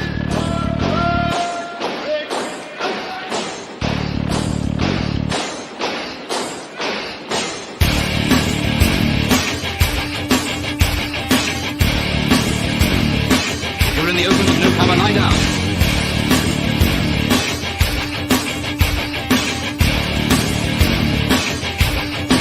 The most important rule of all is never to stand staring at the sky.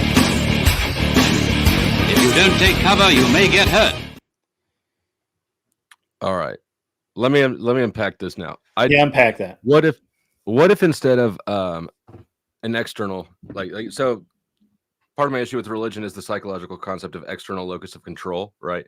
People operate at a higher level when they feel like they're empowered to make changes in their life, and religion removes that. When I was in jail, Are you sure? my mom. I don't think so. Yeah. I think religion empowers me because I know that I have control of my life. So, right. Okay. Well, so that's an internal locus of control still, right? You have power over your life. That's what I was referring to more. I believe, and you could debate it, but I believe that religion moves you into an external locus of control because it's all in God's hands. I don't know. It's God's plan, right? And not everybody uses religion that way, but that mindset. Yeah, I've never really understood that. That's not how I believe that God has a plan, but we have to execute the plan, right? Like okay. Yeah. So yeah, fair enough. That's why you can fall short, right? This is something that really bugs me about people who are just like shoulder rub Christians that really don't get into it, don't understand it. And by the way, I very rarely talk about religion, so this is rare for me. This is an exclusive. Yeah, kind of. And but one of the things that really rubs me, always has rubbed me the wrong way since I was able to understand these things. God may have a plan for you, but you still have to execute the plan. And if you don't, if you decide, no, I don't believe in God today, or no, I feel like I should do this. I feel like this is the right thing to do, but fuck that, I'm going to do this. You are ultimately in control. What you're talking about is that you have ultimate agency. However, God's plan, you have to accept God's plan and go with it. When people say, well, God, why would God allow me to suffer like this? Well, that's because you have that agency, you have that free will, and no matter what he wants for you, no matter what he has planned for you, you still have to execute. Okay. See, I'm down with that perspective or that worldview. And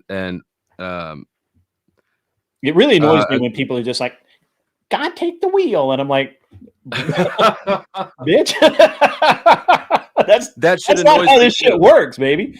Because normally you're going to have a parasitic pastor or something who takes the wheel instead of God. Right. And if you have that sort of mindset. I do believe that's out there, right? I was just talking about there are charlatans out there that present themselves. And matter of fact, you sent me a very good video of one earlier today of someone who presents themselves in one way.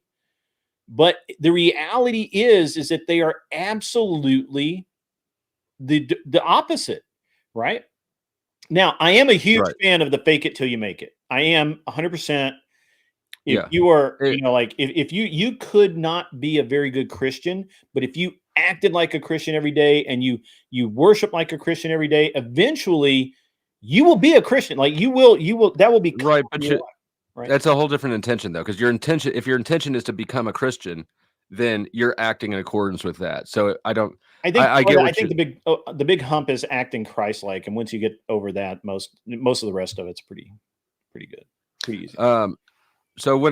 So we both like the internal locus of control then, right? We're on the same page there. When I was in jail, my mom, I was in jail for like 4 months. My mom just took that opportunity.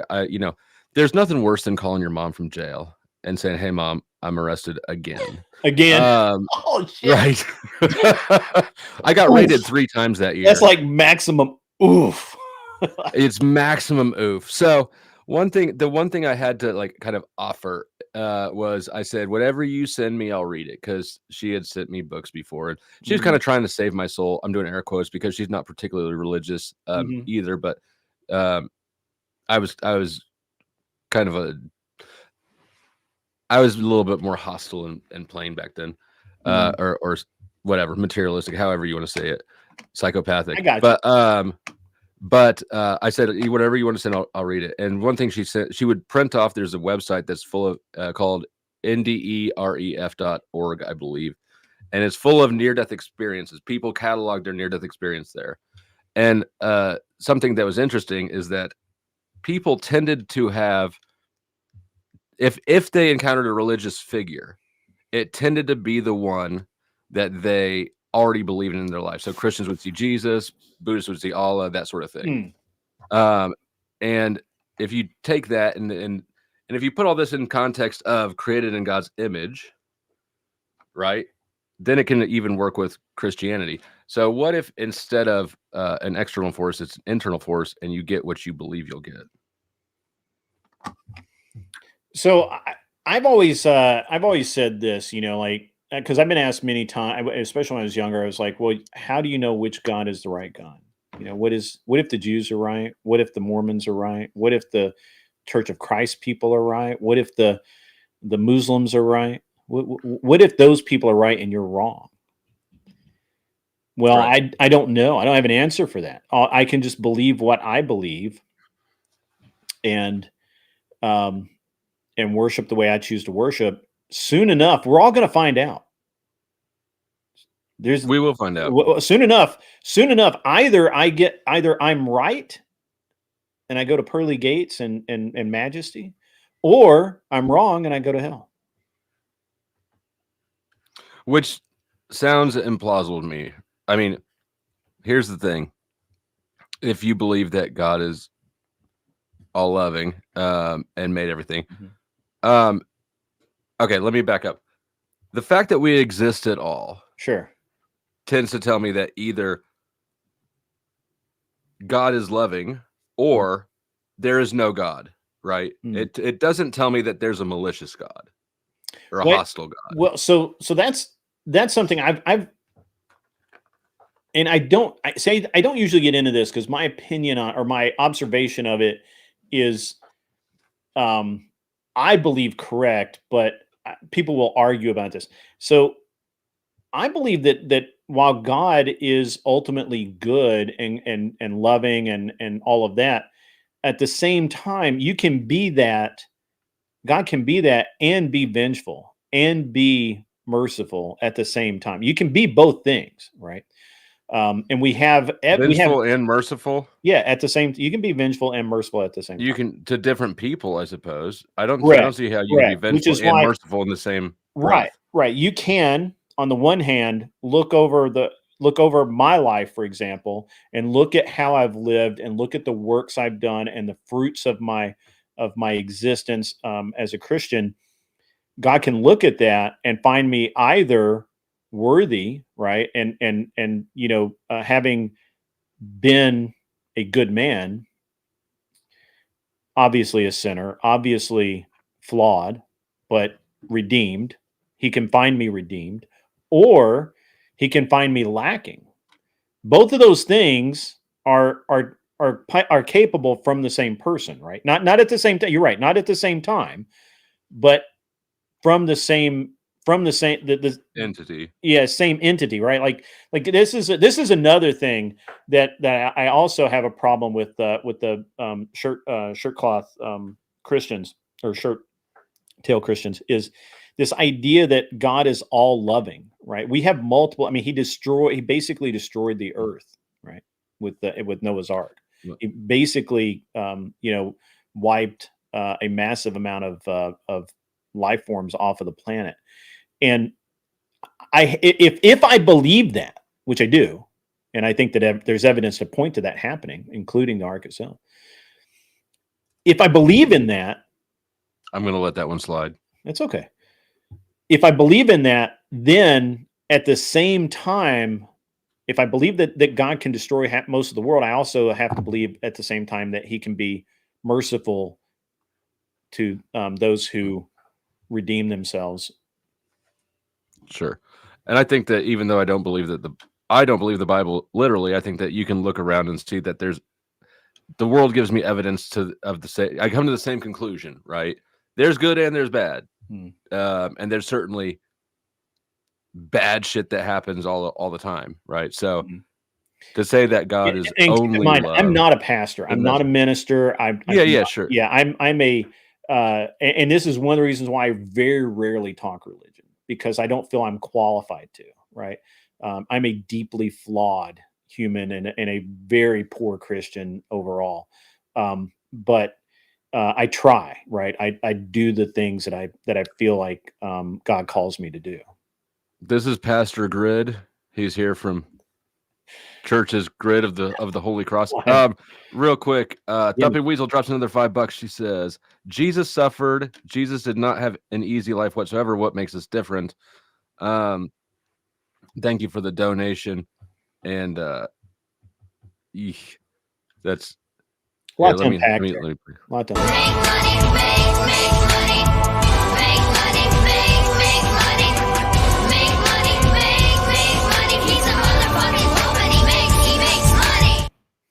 So the thing about you, Flo, is that I get the idea that you're agnostic and kind of you're kind of on the fence, and you just it's almost like you want to believe, but you have like these stumbling blocks in your head.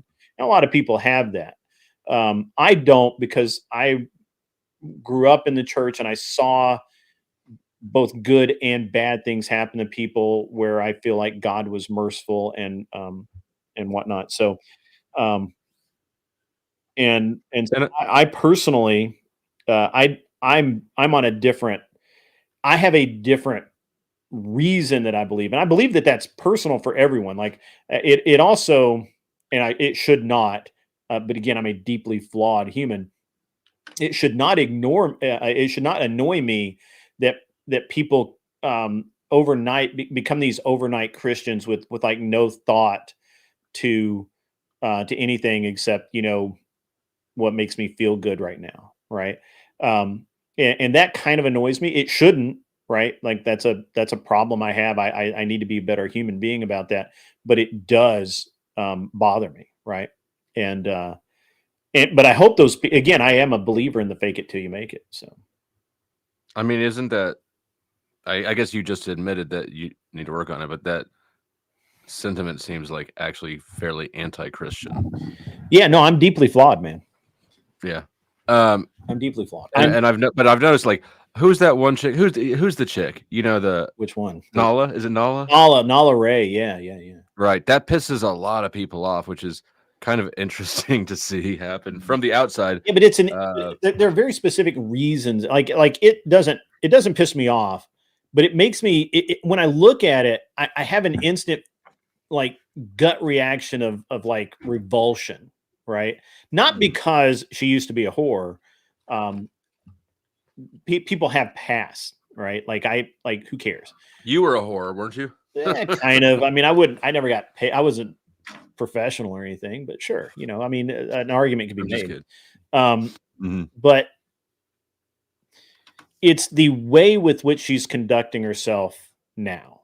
And I've listened to arguments on both sides about how Nala's just using her fame to promote, Christianity, and why wouldn't we want that? And I don't agree with that. I think that that's a very, very hazardous take. I've heard, there's just so many problems that I have with how she's doing it. I don't have a problem with Nala herself. Who cares, right? It's just a generic bimbo, but at the same time, coming out and calling herself a pastor, which I may have bad information on that, right? Like, Was she selling children's books too? yeah, she's writing and selling children's books. Okay, so I have an issue with that. Anyone, unless she's using a pen name, fine. But if she's putting her that's a actual problem. name on, That's a problem everybody has. So this is where my actual stance on it. I will be 100% brutally honest. If Nala had come out and disappeared for 3 months and reemerged using her actual name, not her porn name, and with far less, I'm not saying she had to get rid of all of her makeup or anything, but just less porn star and more church lady, I guess. I don't know how to put that, but just more normal, just more modest. Yeah, more modest, right? If she had done that, I'd be like, yeah, all right, cool. Let's hear her out. But she didn't do that. She's marketing children's books under her porn name. Why would you do that? Other than it obviously it sells a lot of books because everybody knows her name. The same thing happens with her ministry. Again, if she come out, and I don't know what her actual name is, but if she come out as Jennifer, Florentine or whatever the fuck her name is, and said, and nobody knew her as Nala Ray, then I would just be like, yeah, absolutely. You have proven to everyone that you've left that life behind you. But because she is famous, she's using that fame in a way that I think is not actually to glorify God and promote Christianity, but is actually to fill her pockets. Manipulative. Yeah, it's manipulative. Right. Yeah, that's my gut reaction. That's my revulsion. Now, am I right? I don't think so. I've actually, kind of thought on that quite a bit. No, I haven't had my prayer answered on that, just, so but I just, for me, I can't get past that. Like that's the sticking point, right? Because to me, she's not glorifying God; she's glorifying herself. Do you understand? I mean, Sure. That's a very important. Yeah, thing. And yeah, I can see how it, and yeah, nobody likes being lied to, right? So that's right. That's reasonable. Yeah, but I got to say that seems what most anybody who's certainly clergy in churches, right?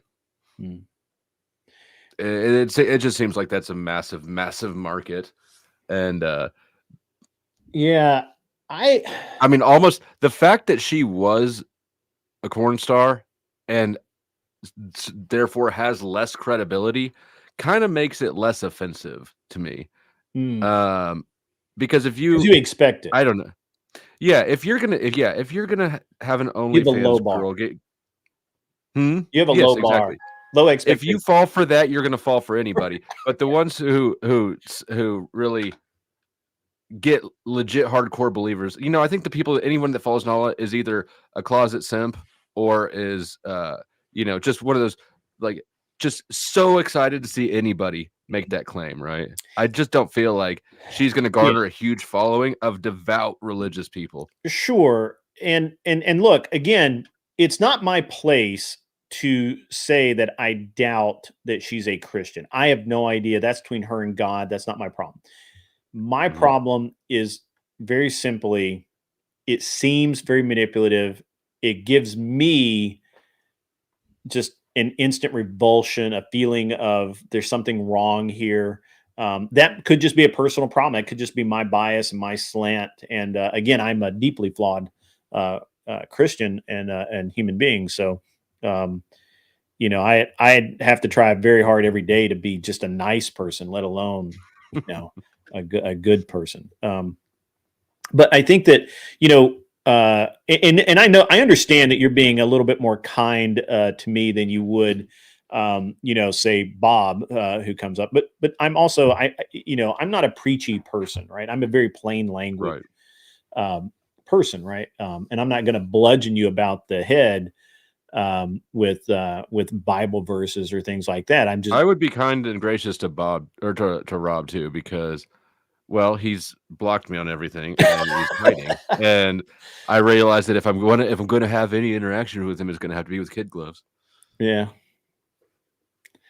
Yeah, And I don't know. yes, I said that intentionally because I hope it gets back to him. But at any rate, I just no, I mean that you with Bob, I'm is Are Bob you talking about Catholic? Gospel of Bob or Rob? Yeah, Gospel of Bob. Okay. Yeah, he's Catholic, right? Yes. Yeah. That see the But he wasn't selling Catholicism. he wasn't What he being was selling preachy. is just I tend to find well, that very I mean, true. he was trying to get me to. He didn't really care what denomination or whatever. Mm. He just wanted me to be down with a higher power, which I'm not opposed to. And in some way, I think is actually probable. Whether whatever for whatever reason, we're here, and I don't remember making myself. I mean, I guess I try not to be very preachy. Mainly because I'm not a preacher and I'm not qualified to do so, but also because it really seems to me that the first step is just getting someone to start asking the question, right? And then letting them go and find a church that they feel comfortable with. Now, one of the big problems I have found talking to, and having helped mostly young men, but a couple of young women, get back into the church is not every church is right for everyone. And so you can walk into one. I've walked into churches and been like, yeah, this just is, it doesn't feel like me. Right. And so then you have to find another one. I dated for a while when I was in high school, or no, out of high school, I was in college, a Church of Christ lady, which, they don't allow music in the church. Right. Okay. So it's unaccompanied singing and things like that. So and no dancing really. It's kind of an uptight Southern religion. You wouldn't like it. You would not like it. I don't like uptight shit.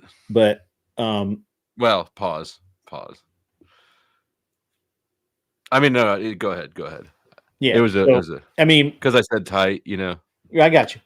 But it's when you're talking about the different churches and the different sects and religions and the different all of these different people get bogged down in that, I think, too much, right? Like I've been to all kinds of I've been to an Episcopalian church, I've been to a Methodist church, I've been to Church of Christ ceremonies, obviously. I'm a Southern Baptist, so we're our own little group. You would actually, I think, fit very well in the Southern Baptist. I went to Southern when I was getting divorced. We had just moved to a small town. Yeah. For a job, and I figured, shit. Well, there's a small community. The judge probably goes to church. I'm going to go to church, right? I'm going to go. So I chose the biggest church building in the county, and it was a Southern Baptist church, brand new building, great shit. And I went there for about 3 weeks, and for the next 4 years I lived there, I swear to God, I would have people coming up to me that I've never seen before at the grocery store going, I haven't seen you in I church. didn't see you at church. Yeah. Are you okay? How Yeah. you feel like we care about you? I'm fine. We care about you. We care about you, Flo. We care about you. We'll make sure you're okay. You're probably here from that church doing the same damn thing, aren't you? They found me. They're going to call me after this and be like, hey, we saw Flo on your show. Could you get him to come down to church? The Southern Baptists are after me, but you know what? I got blackballed by the Mormon missionaries. Oh, really? Yeah, because they used to come by a lot, and the last time they came by, this was what, 5? No, this was way longer than that. I mean, this was, I don't know, a decade ago. They came by. Now I've got 3 sisters. One of them I grew up with. The other 2 I learned about when I was 30.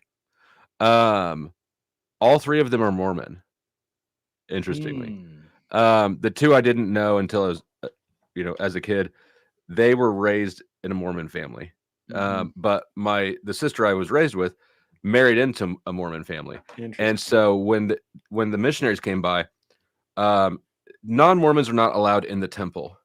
And so at the time, that means that if they got married in the temple first, because they had 2 weddings, if they did the temple one first, which his family was pushing for, we wouldn't be allowed to be there. And so that was creating some family conflict, right? So the Mormons show up and I'm like, welcome, motherfucker. I got questions for you. And I really grilled these 2 young dudes. And then they were like, they're finally like, we're gonna come back with, I don't know what you call, like the priest of the area or whatever. We're gonna come back with our guy. And since then, they stopped cold after that. They never came back, and they haven't visited me at any house since then. And I've seen them walking around this neighborhood. It's wild, but that's interesting. I actually I used to hire Mormons a lot, and when I ran movie theaters in college, I used to. They were great. They were great employees.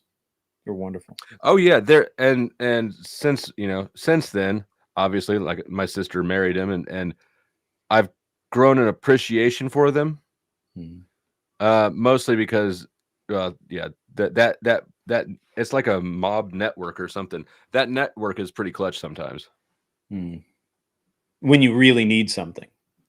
When you really need something, yes. Yeah. My daughter, I've had custody of my daughter since she was 2. Right. Yeah, that's when I filed for divorce and sole custody, and I got them. And when my daughter was 5, her mom kidnapped her, and disappeared. Wait, what? Yeah. So after the divorce, I got custody, and my ex-wife moved back to Kansas City, and she eventually lost her parental rights entirely. When my daughter was, I think it was 5, maybe 4. Anyways, when she was young. Ladies and gentlemen, we are going to lead Flow State back to Christ today. This man's been a victim. He's been a victim. A victim. Well, anyways, I made an arrangement with my ex-wife. I said, look, you haven't seen our daughter in over a year. If you want to come to the town we're in, I said, I'll pay for you to get a hotel for a week. There's a new hotel they built, got a pool and all that shit. You guys hang out in town. At the end of the week, call me. I'll pick her up and we'll go from there. Well, she didn't. She dipped out. It was, since she had no parental rights, it was kidnapping. They were gone for 2 days or so before they found her in Memphis at her grandma's house. But when that happened, it's land of criminals. So yeah, right. When that happened, I got the call from the police. They said, we found her. You can come pick her up. I was like, right on. I said, I'll be there in 13 hours. And they were like, oh, no, you won't. We can't keep a kid for 13 hours. She's going into child services unless somebody can get her within like an hour.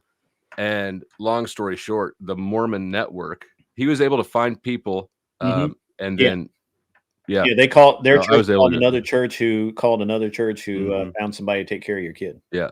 And so that was awesome. Right. Well, that's like, actually I can't something imagine. I was talking about last night. We were talking about how this is, I think, before the debate, or maybe it was the night before. I don't know. It was recently.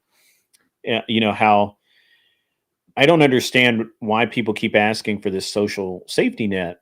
The churches do an incredibly good job of taking care of people that need to be taken care of. And I understand, that there are people out there, much like yourself, that find that, that they just can't take the preachiness or whatever. But I mean, I don't know about your area.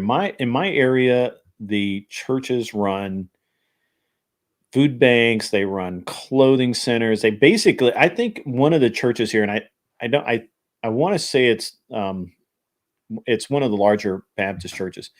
They have a literal, like in the basement of the church, they have a literal store of clothes that people donate. People will go buy extra clothes and just bring it down, brand new clothes, tags on them, and just bring them down there for people that whose houses burn, or women running away from deadbeat or abusive husband, whatever it is, and they don't ask anything for it. Like they don't just here, just take what you need. And Yeah. and that is like, I don't understand why people find fault with that. Like these are people who are doing good. You may not agree with the reasons why they're doing good, but it's hard to watch people go through the mental gymnastics of saying that churches are somehow a detriment to society. So I agree. Churches do a lot of good stuff in that regard. And I remember after I got out of jail and rehab and all that shit, a guy I met in rehab, I remember him inviting me to breakfast at one of those at like a Sure. I don't know, every Sunday, one of the things put up. He's like, it's really pancake good. breakfast. Couldn't, something like that. And I couldn't do it because my ego's too big. But I mean, that's really why. You know what? Honesty is good policy. Yeah. My ego was too big to accept his free breakfast. So we went somewhere else. But and I paid. But I think that churches are a fantastic social. There's a social experience that churches have that you don't get anywhere else, really. It doesn't seem like. And people who leave religion, that's what they say they miss is the sense of community about it. Yeah. I think it would be preferable, from my perspective, if we could have that sense of community surrounding something less fictional. Yeah, I don't know. Maybe you need to give it a little college try. Well, you think I haven't been to church? No, I think you have. I think you just need to give it the old, get back in there, get back in this, strap back in, so to speak. You're older now. You're wiser. And I'm even more of a pain in the ass than I was before. That's maybe not. That's literally what we're there for. Jesus warned away from churches, and wherever there's more than one speaking of Jesus, that is church. Welcome to service. She got a point. So, anyways, is your chat reading? No, they've actually, my chat's been really cool. They were like, we was why would my chat? Dude, I have the best chat, man. They're like, well, when you came in here, they were not very pleased to see me. I don't think that was it. They were just like, well, so a couple of people just don't like you. I know that's hard for you to believe, but they just, they're just like, I think some of it has to do with the way that you've talked about Andrew and Sarah, well, not Sarah as much, but, and Rob and whatnot. So, when, if it's no different than if they abused Sarah to you, you would be like, yeah, I just don't really like that guy. Sure. No, I get it. Yep. I get it. I don't even know that it's personal so much as it's just a bad taste left in the mouth, so to speak. Fair enough. I have no issue with that. Yeah. So I'm gonna drop the link, and I'm gonna do one call at a time. You're welcome to stay. Yeah. No, I'm gonna. Okay. I'm gonna jump off, but yeah, I mean, literally, my chat just said, "You're cool as long as you don't talk shit about Andrew." That's like your second job, though. So.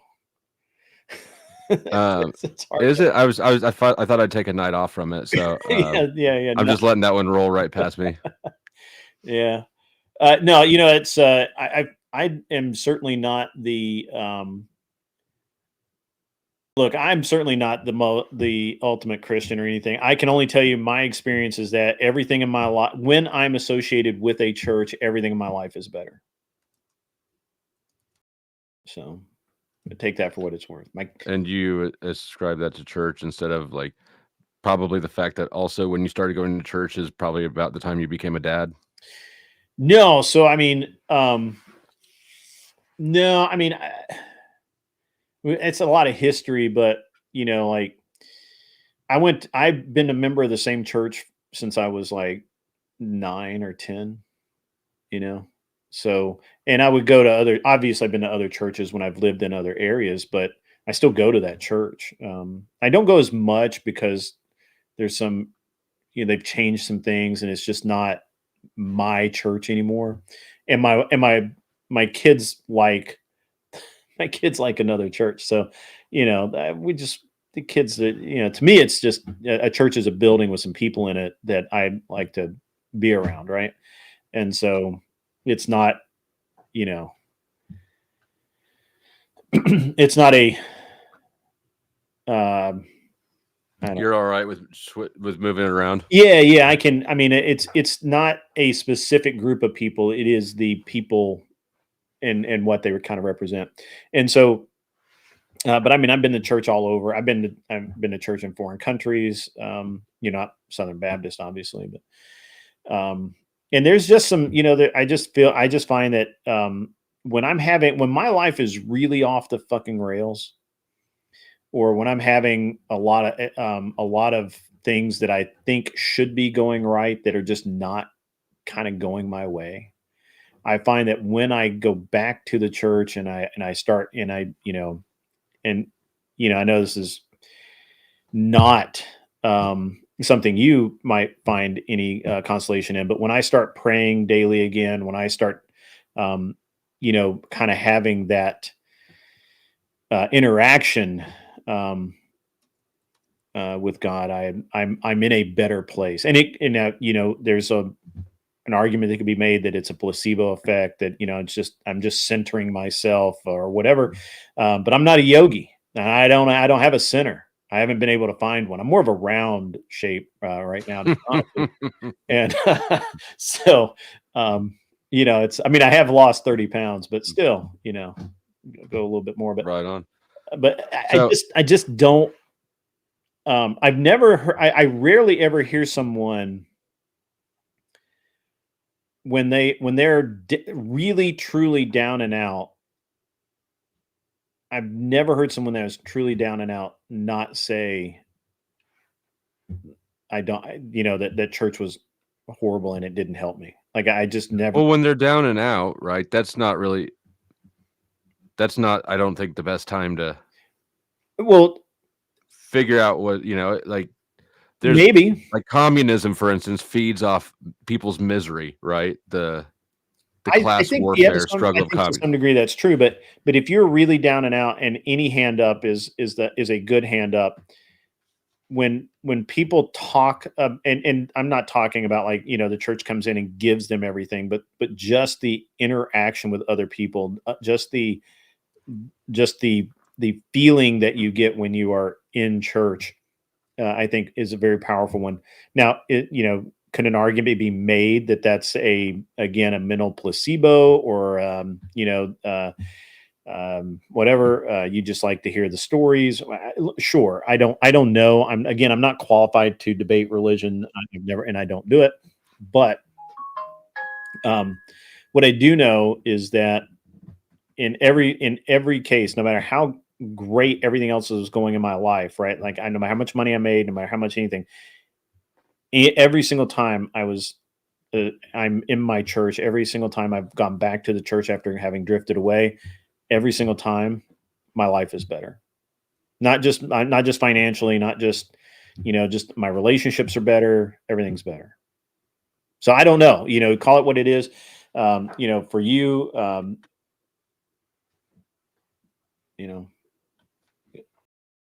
hopefully one day, Dusty,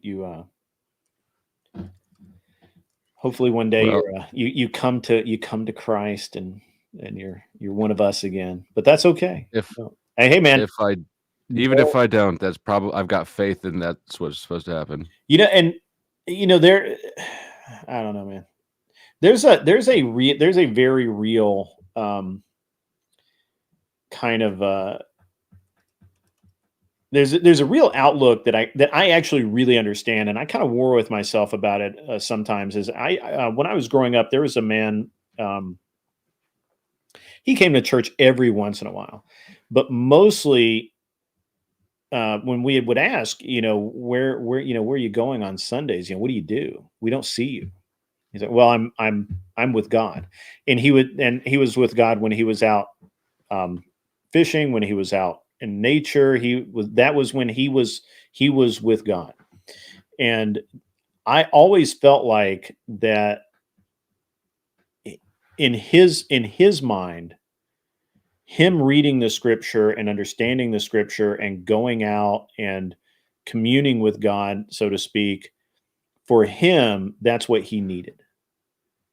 And I wasn't the person to tell him he was wrong. Right. And when Sure. he really felt the need to come to church, he would come to church, but it was very rare, like 10 times a year, maybe something like that. So I don't know, man. Well, we got the first one. You staying, you'd bouncing. All right, I'm gonna jump off, man. I'm gonna go back to my chat and talk crap about you. Hey, what's up, Okay. man? How you doing? What's good? What's good, brother, man? Not much, man. Not much. You- Just You don't want to see how this pans out? he might bludgeon you about the head with Bible verses and stuff, and All right. he's probably better at Well- it than I am. Brick, give it to me. Yeah, I gave it to you. Say All it right, man. again. Say it again. All right. Thanks for stopping by. I'll see myself out. Yep. Good to see you, Grid.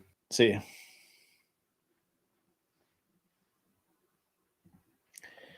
All right.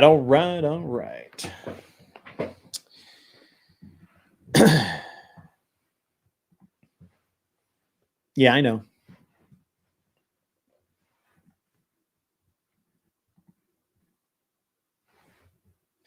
I know that Arthur Dia. However, I don't know that he was not wrong.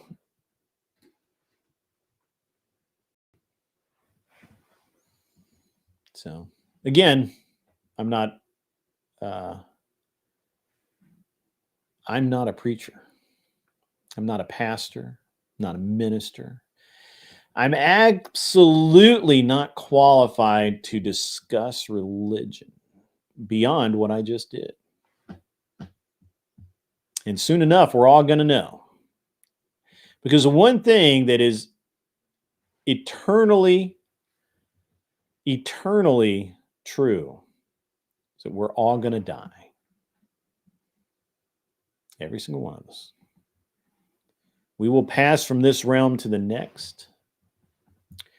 Regardless of your personal beliefs, that will happen.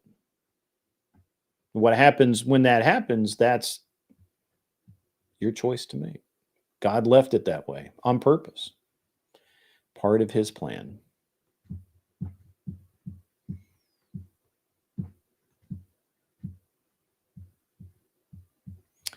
Honoring the Sabbath and keeping it holy does not necessarily mean not go fishing.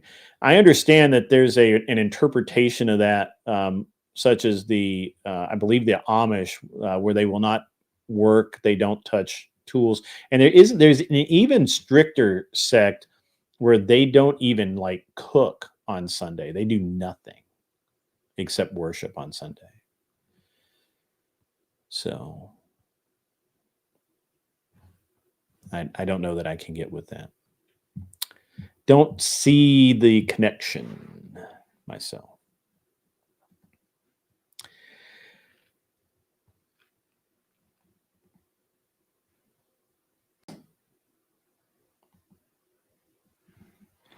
So I don't know if Lost Avarice is in the chat.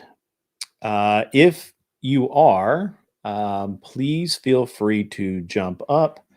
I'm going to actually, let me do this.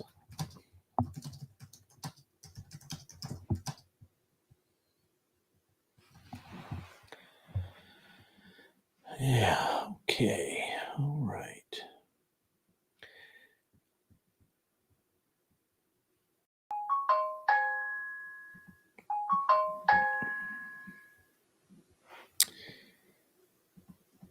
Yes, I am aware of what X is.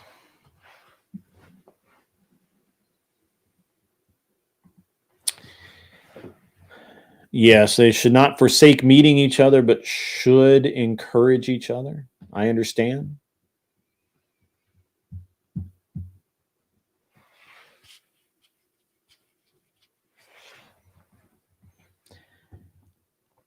I'm just not sure that commercialized religion is the thing. I've always actually said that because I did grow up in a small church that became a big church, and I remember when it was a small church. So God also says, anywhere there's a gathering of two of my flock, there's the church.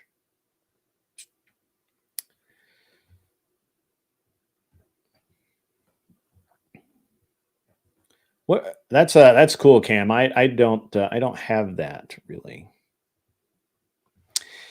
If Lost to Avarice comes in, feel free to shout. Hey, there you are, my man.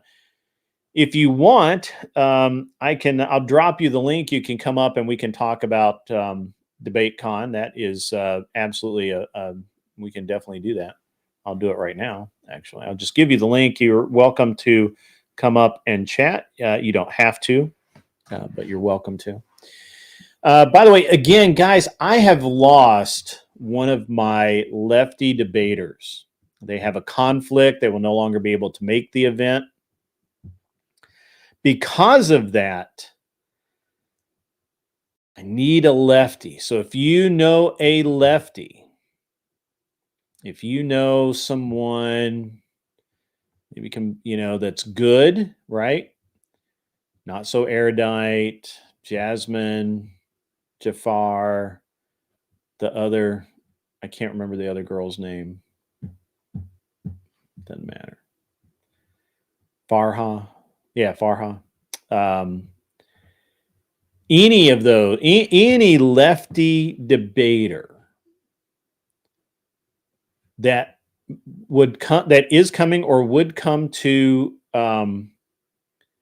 DebateCon and could come early, it would be quite awesome to have them come to my event because I am down a debater, a lefty. I need a lefty. And to be honest, I have so many righties coming. We may have right on right violence at DebateCon for my event because we honestly right now I have two lefties. One of them is not even a real lefty. That's Average Debate Enjoyer, who he's a right light, I guess. Where's Mercado from? I'm not really sure. And it would just be really great if we could do that. Are you saying that you're a lefty debater, Sanguine Sunflower?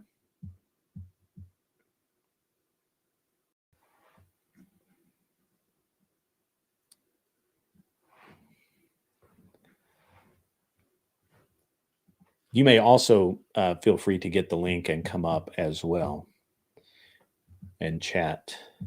That was a great conversation with Dusty, right? Like I expected him to be far more vigorous in his defense, but he seemed very calm, very reserved.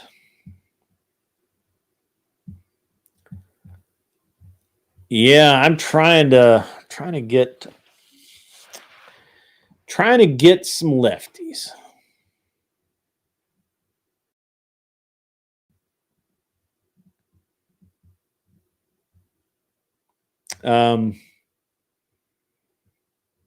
Again, Arthur Daya, I don't know if you're aware of this, but Baptist, we only take communion very, it's not, we're not Catholics. We don't do that.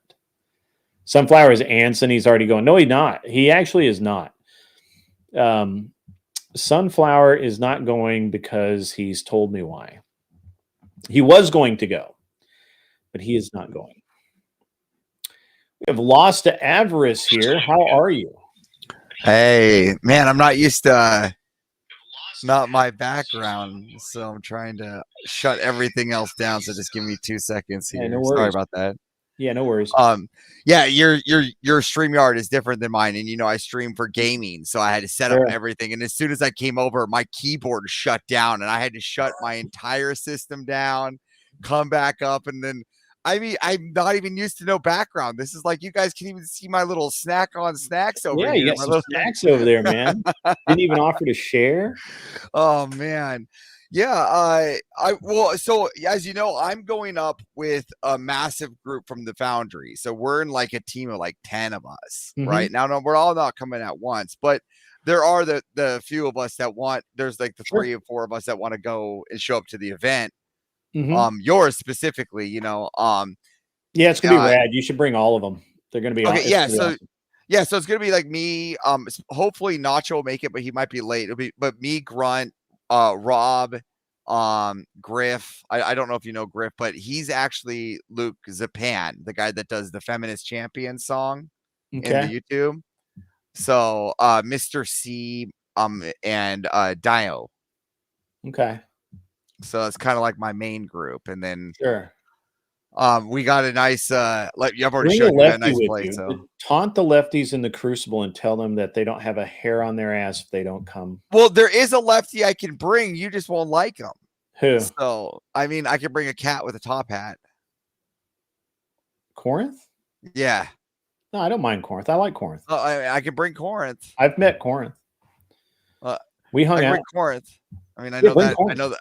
I can definitely get talk him So, into. so what happened is, look, I'm just going to be really blunt about this. All right, so Enemy Charlie was down to come out, right? So that now I not only do I have a lefty, but I have a communist female, right? So now that's gold. That's a gold standard, right? That's up there with the flat earther. Yeah, right. Well, I already destroyed one of those last night. I did. Mr. E had the best one. He goes, "You think too big. You got to go out, and it's a big ball of ice." His big ball of ice theory was gold. The I debated a modern day debate last night. I debated Craig. Yeah, dude. I sat in. I talked to me. I don't know if you saw me with Rob this morning. Like I tried to sit in on that debate for you, but so I was doing so much because we're getting ready for a massive Rust update and all this stuff. I got a bunch of going on, and for the first time in my life, I had to move your fucking stream up to my main screen monitor because I kept having to mute because that guy. You guys, I'm just gonna tell you guys. I was like, I can't handle mute, fire. I was like, so bad. So bad. That guy was like I don't even know why he was there. He was terrible.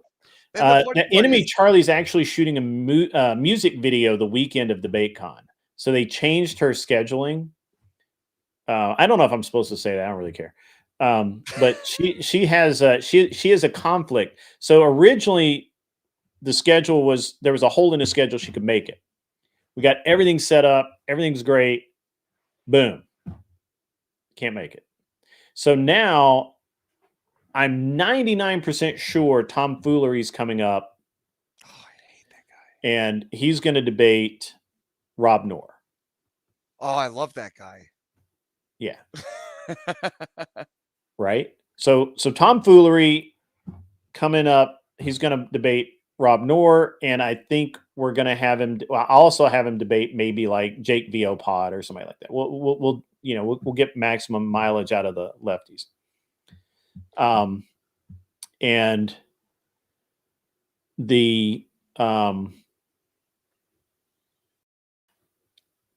then I had Enemy Charlie, and Enemy Charlie was going to debate Fabian Liberty.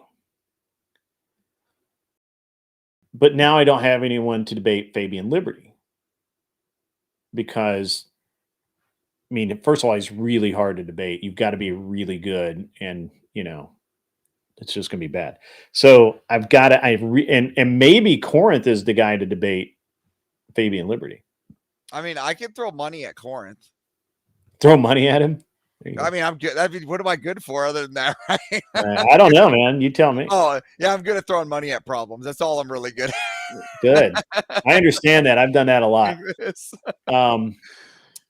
Arthur Dye is spicy tonight. She says, a music video. What does she do? Bounce her boobs in the background of a rap video. Actually, I think she's probably doing that along with, I think that she's doing the sound or something. I can't. I didn't Yeah, realize Enemy Charlie had boobs, by the way, until we did that that episode with Cute Bot. I actually really did not know that she had boobs. So Well, apparently she does. now we know, and Now knowing you is know. half the battle. So no, I'm super excited for you to do the debate sphere. I haven't actually watched you like moderate anything, so I'm really excited to see how you moderate. That's one of my exciting contentions of going to your event is actually to see how Grid moderates. Specifically since there's a lot of things moving in the Foundry and there's a lot of polls, like who, I know it sounds like negative, but there's a lot of who's going to fill Sarah's gap. Sure. Talk, well, no, I mean, right? that's a real thing. I mean, Speakeasy's certainly acting like he can do it. And yet all of the debates I've seen lately have been subpar. He himself is a problem for me because he's a shitbag and I don't like him. And I won't debate on his channel. That's for damn sure. So yeah, so that leaves us in contention. Like who's good to moderate? And I look at it from like I'm just a fan, right? At the end of the day, I don't want to look at this like how am I gonna bank off the Foundry or the Crucible? I look at this like how am I best here to fit in the Foundry, and what can I do to help everybody that does get hired in because as somebody that does well in my personal life, I don't need to be over here. So here's where I can take my friends. I go where to all these places. And so I look at where's that middle ground for my friends? Who's gonna be the person that balances that, right? So I do a debate show every Friday night, right? I watch it every Friday night. Do you really? So I moderate pretty well, I think, and and I actually do like actual moderation where I will. I don't know if you were here the night that I stopped the debate between Kel and the caveman dude. What's the fucker's name? Steelman. Oh, Steelborn. No, right? Steelman. Steelman. Okay, yeah. And I stopped the debate because he was so far off the prompt that he wasn't in the neighborhood. Like he absolutely just, I was like, I don't think you understand a prompt. And then he got mad and I'm like, well, okay, all right, fine, but you're not on the prompt. And so that was very funny. But I like to think that I do a decent job of moderation. And obviously I can do stuff live. I don't know if you saw me on whatever last week, but I was on. So that's what I try to watch, right? Like, so out of all the upcomes, I try to watch like all the Crucibles. So we got so I look at like this hierarchy kind of thing, patriarchy. Rob, sure. You got Andrew, Rob, and then right underneath it, you got like the three contenders, kind of like you got Grid, Speakeasy, and Jim Bob. Right. And that's kind of like where the line out of how I look at this kind of umbrella thing. And I go out of these Jim Bob's I don't know that Jim Bob is a good moderator. No. I'm just talking about all this hierarchy. I got you. Right, of where they go. So go, okay. So what needs to be filled now with Sarah moving out of the three now? Rob's not going to do it. We need him to debate. Right. So who's these three? So we got Speakeasy, Grid, and Mr. I will punch you in the face, Jim Bob. Fight me, bro. Fight me. Yeah. And so in that, I'm like, okay, well, I don't think Jim Bob has the temperament to sit there quietly as someone says something stupid while they dig their hole. Now we got Speakeasy in Grid one. Now I looked at that, right, and I'm saying I see what Speakeasy does, but there's contention, right? I look at how he does that, and I think he does do well if you want to do that kickoff panel show and you want to piss people off. There is there could be to that, right? Where that Sarah does it, but is that moderation? And that's the question. Is that debate moderation or is that entertainment? I mean, he's been trying really hard, and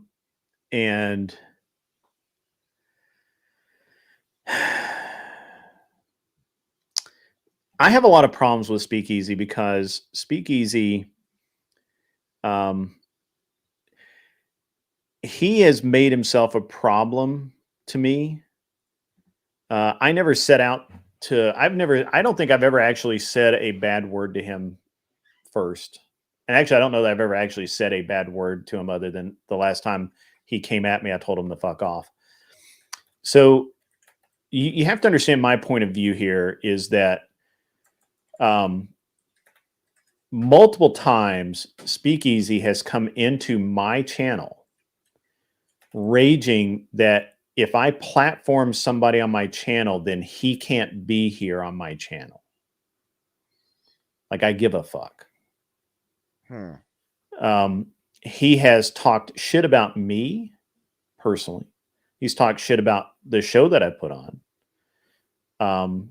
Now, I did say, and I'll fully own it, that I think that his verbal combat is a popularity contest. I don't think it's a serious show. It's a circus act. It's fun. It really, it's something to do on Friday night while you get completely plastered, but it's not a serious debate show in any that's what I was trying to say with it. It is entertaining, right? On the entertaining platform. Right. And it's then just not serious. And I don't think that that's actually a criticism. I think that's an observation, right? Like, I'm not saying that that's bad. I'm saying that's what it is, right? Yeah. He had a feud with Glenn Lawrence, and during that, a member of his chat who was drunk, I'm 90% sure, came over to my channel, and literally said that they were coming over to fuck up my stream. So I killed my stream, and I went over and I confronted Speakeasy and his whole crew, and told him, not to fuck with me. So I don't like Speakeasy. I think he's fake. I think that there's nothing real about him, and I think that at the end of the day, he is not a truthful person, and that's my problem. So I'll be very blunt about it, right? Like, I'm not running the guy down. I'm not trying to talk shit. I'm giving my honest opinion here. Yeah, no, I hear you. I don't believe that he can do. So here's a problem I have, right? I don't believe Speakeasy can do Sarah's job. I don't believe Abe Dinkus can do Sarah's job. I don't believe right now. I didn't think of Abe. I don't personally believe that I can do that job, because here's the thing: the moderation's the easy part. That's easy. It's the setup. It's everything else behind the scenes. And when people don't like you, right, or you don't have the time, or you lack the organizational capability and the time, you can't accomplish what Sarah accomplished. Well, yeah, and you're also looking at it right now just with the Friday, people dropping, things change, and you see how hard it is just for that. So I understand. And that's why I've had guests. So I do, normally on like tonight, I was supposed to have a debate on gunboat diplomacy. Literally 2 hours before the show, hey guys, we have to postpone to next week. I've got, we can't, something's come up, can't do it. Is that cool? Can everybody do it next week? And I'm like, actually, they wanted to do it tomorrow night. And I'm like, well, I've got a conflict tomorrow night. And they're like, well, we can't do that. And so I said I can do it next week. So it's been pushed. So that happens all the time. So the amount of energy and effort that Sarah had to have expended to make those debates happen is daunting, to be honest. And I just don't see anyone in our sphere right now. Now, I'm going to be honest, and I said this the other day. You can go back and I don't remember which day. You'd have to go watch, but I was very honest the other day and said, right now, I couldn't do it. First of all, I'm management. I'm not labor. Okay. So so for me, I would assemble a team. I would get somebody to do the booking and scheduling. I would get somebody to, to follow up on things and do clips and that, and then I would do the moderation, and then I would set up a whole team so that it did flow properly. Right. Like, that's how I do things. But other people are trying, they may be trying to do things half-ass for all I know, or they may be trying to do things whole ass. I don't know. I'm just saying that I just, right now there is a vacuum. And look, this is honestly not a vacuum. I'm going to be honest with you. because the debates are still going to happen. Andrew's still going to debate people. Jim Bob's still going to debate people. Sarah's still going to host debates on her channel. Now, is she going to have 500 to 1,000 people or 2,000 people on her channel again? Probably not. Not for a while. But in the grand scheme of things, how much does that matter? I don't think it's a vacuum as much as what the space is now able to be provided, right? Like, because our people are still going to do their thing, and we're still going to have debates, but now like there is a missing kind of who's going to look over these debates, right? In just in the talks, right? And again, I'm not trying to down talk anybody. I think all of you guys have different avenues for space and what you guys can do. And I think that's a smart idea, making the team. That's what I do over in the Rust sphere. If somebody misses an event, though, it's way different. Like, you don't miss an event. Like, there's contracts, there's money on the line, right? Sure. So like, it's way different. So here, like, yeah, I don't know. And I really wish I wish everybody well, but I don't know who's going to do that, right? I wish you well to do whatever you're going to do. I wish Speakeasy well to do whatever he's going to do. Sure. But absolutely. Are they going to do this? Who knows? Yeah, I mean, so there is a method to that. So first of all, I really, really want my event in Nashville to be, first of all, it's going to be a success. I ran sound today. Like, I'm so I stay so far ahead of things just in my nature that by the time we actually get day of, everything's done, right? Like, everything, like, we don't have any problems. I ran sound today to make sure that the two debater mics, the moderator's mic. I'm sorry? I always forget how close you are to the event, so you can just go over there and sound test. So I was just like, well, actually, I ran the sound test at my desk today. I hooked all the mics up. I have wireless mics for the MC and the moderator, and I have Rode pod mics for the debaters. Oh, nice. So yeah, so they're XLR. So do we know what time the event is? So I'm firing up at 10 a.m. Wow.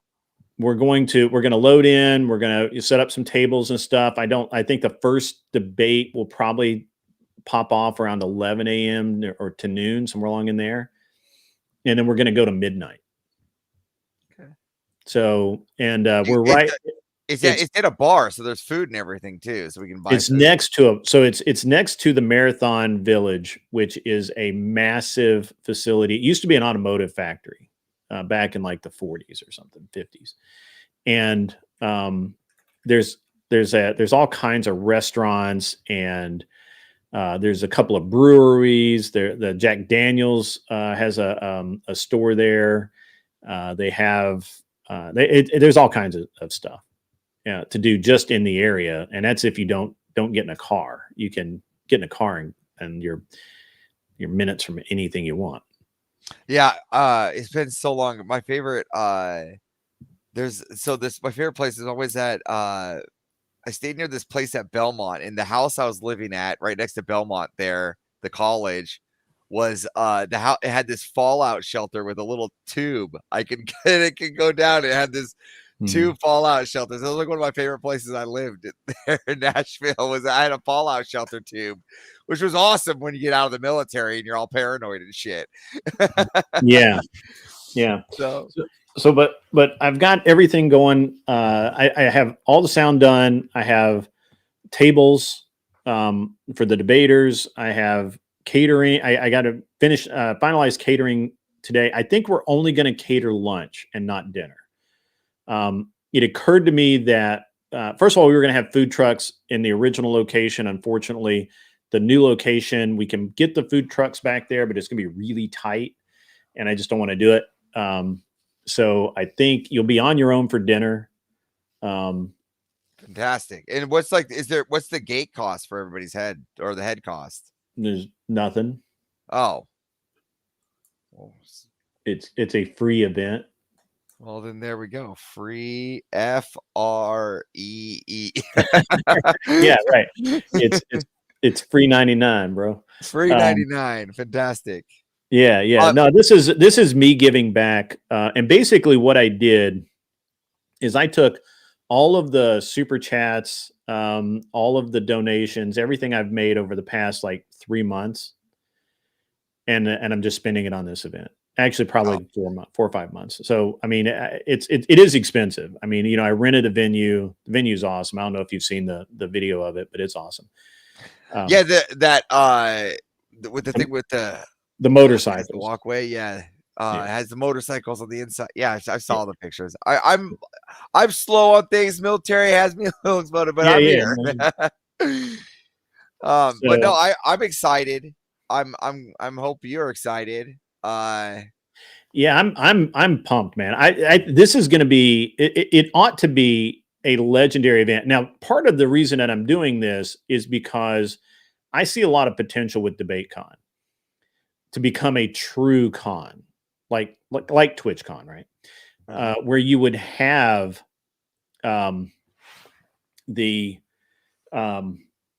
you would have like Elgato would come down there and have their stream decks and mics and all of that stuff out there. And you would have, for example, like I was just at TwitchCon. So, you would have all of these companies come out to cater to streamers, and James can make money that way. And that way he wouldn't have to charge as much for tickets. And instead of having 150 or 200 people, he could have far more people. And he's operated this in just the weirdest way. I don't know if you were at New Jersey. New Jersey was terrible, in my opinion. Food was bad. The venue was bad. The debates were great. So I don't know that he's changed much of that, but what I want to give an example of what it could be. You have a party the night before the event starts, right? In this case, we're doing live debates ourselves on political and social subjects. Yeah, I actually. So there's some things that you might like. There's some stuff I can't talk about on screen about when I was dealing with PAX, which is Penny Arcade Expo. But there's some logistics there I can help you with. But I get what you're saying. Where you want like the supply venues there, where there's like the people that offer the mics to be like online and start debate people and have those, and then you have those booths and venues, and then you can have like. But the problem with the debate one, and this is the only thing I'm going to contend with this is you have to make sure that there is and I know this is going to sound so fucking leftist. Well, you have to make sure that it's a safe environment for the leftists to come in and not have the contention and know that debate is that, because the contention is going to be high in a debate sphere, right? Opposed to PAX where there's people going for games and then the focus is gaming, or right. Whatever we may debate on, is Slayer better than Doomslayer better than Master Chief or whatever, but that's not a serious debate contention compared to what we might have a debate where. So I think that's going to be one thing to think about, is making it safe, or at least providing the spaces necessary for the left to feel safe. Right. So that's actually, so the biggest problem I've had is getting the left wing to attend. They talk a great game, but they end up not showing you. So, but, and see, James missed a boat. He should have reached out to the Unfuck America tour and had Destiny put Nashville on their stop at the same time, and had those guys do live debates in the same venue. He missed out, right? And a lot of this is just because James is not an organizer. He's a guy that's trying to do debates. So, it's a very and that's why I'm doing my event. I need to show him what is possible and what it needs to be a true. They're gaming guys, so they're not going to be able to help you in the long term. But I got a few guys I would like you to talk to on the back end. Yeah. That helped escalate PAX the way it is, Penny Arcade. And they can probably help you find some of those vendors you're looking for. Because what we did, this is such a stupid thing to talk about. One thing we did, maybe I can't talk about it. But we're breaking the news here. One thing that we did was put this little shirt thing fucking out there, right? We knew all these people were going to come to PAX and they were going to be gamers and they were going to come with their Xbox shirts or whatever. So we bought this stupid fucking print press in the middle of PAX. You can even look this up. And we just put people's gamer tags on the back, and they were like hotcakes, like just putting gamer tags on the back of t-shirts through and as it passed, it actually went around and people were buying more tickets to PAX to come in and just put their gamer tags on fucking t-shirts. Yeah, that's awesome. Pretty funny. So yeah, that's awesome. Like, so there's logistics. Yeah. The tickets to DebateCon are not cheap. You do need a ticket to DebateCon to show up for my event. If you are somebody known to me, that we might be able to kind of work around that. But this is an event in support of, not to detract from DebateCon. But the reality is that I don't know why the tickets are priced at what they are. I think I have an idea. To be honest, I have like my own tinfoil hat. Sure. Pop that rack right back on. So I think they're higher up this year, because last year they were lower. Year before, and I think they're going to try to get it lower. But we have to. I think Andrew, if it was in my opinion, I don't know him. I don't talk to him like that. It was trying to make a statement for how big he can make it, bringing his crew. Right. This is I a think good so. statement to make. Right. Yeah. And then if he wanted better quality, in making a statement like, hey, I don't care. I want it as quality. I want a quality to his name. We know that Andrew likes good quality. It's been very well stated. So if he wants the quality to his name, he's like, watch what happens when we do this and we do it my way. And then next year he'll be able to allocate to actually lower the cost. But I think it's him trying to take a little bit of control on how things get run, to be honest. Yeah. I mean, there's a lot of things that I think I'll do for the next event. But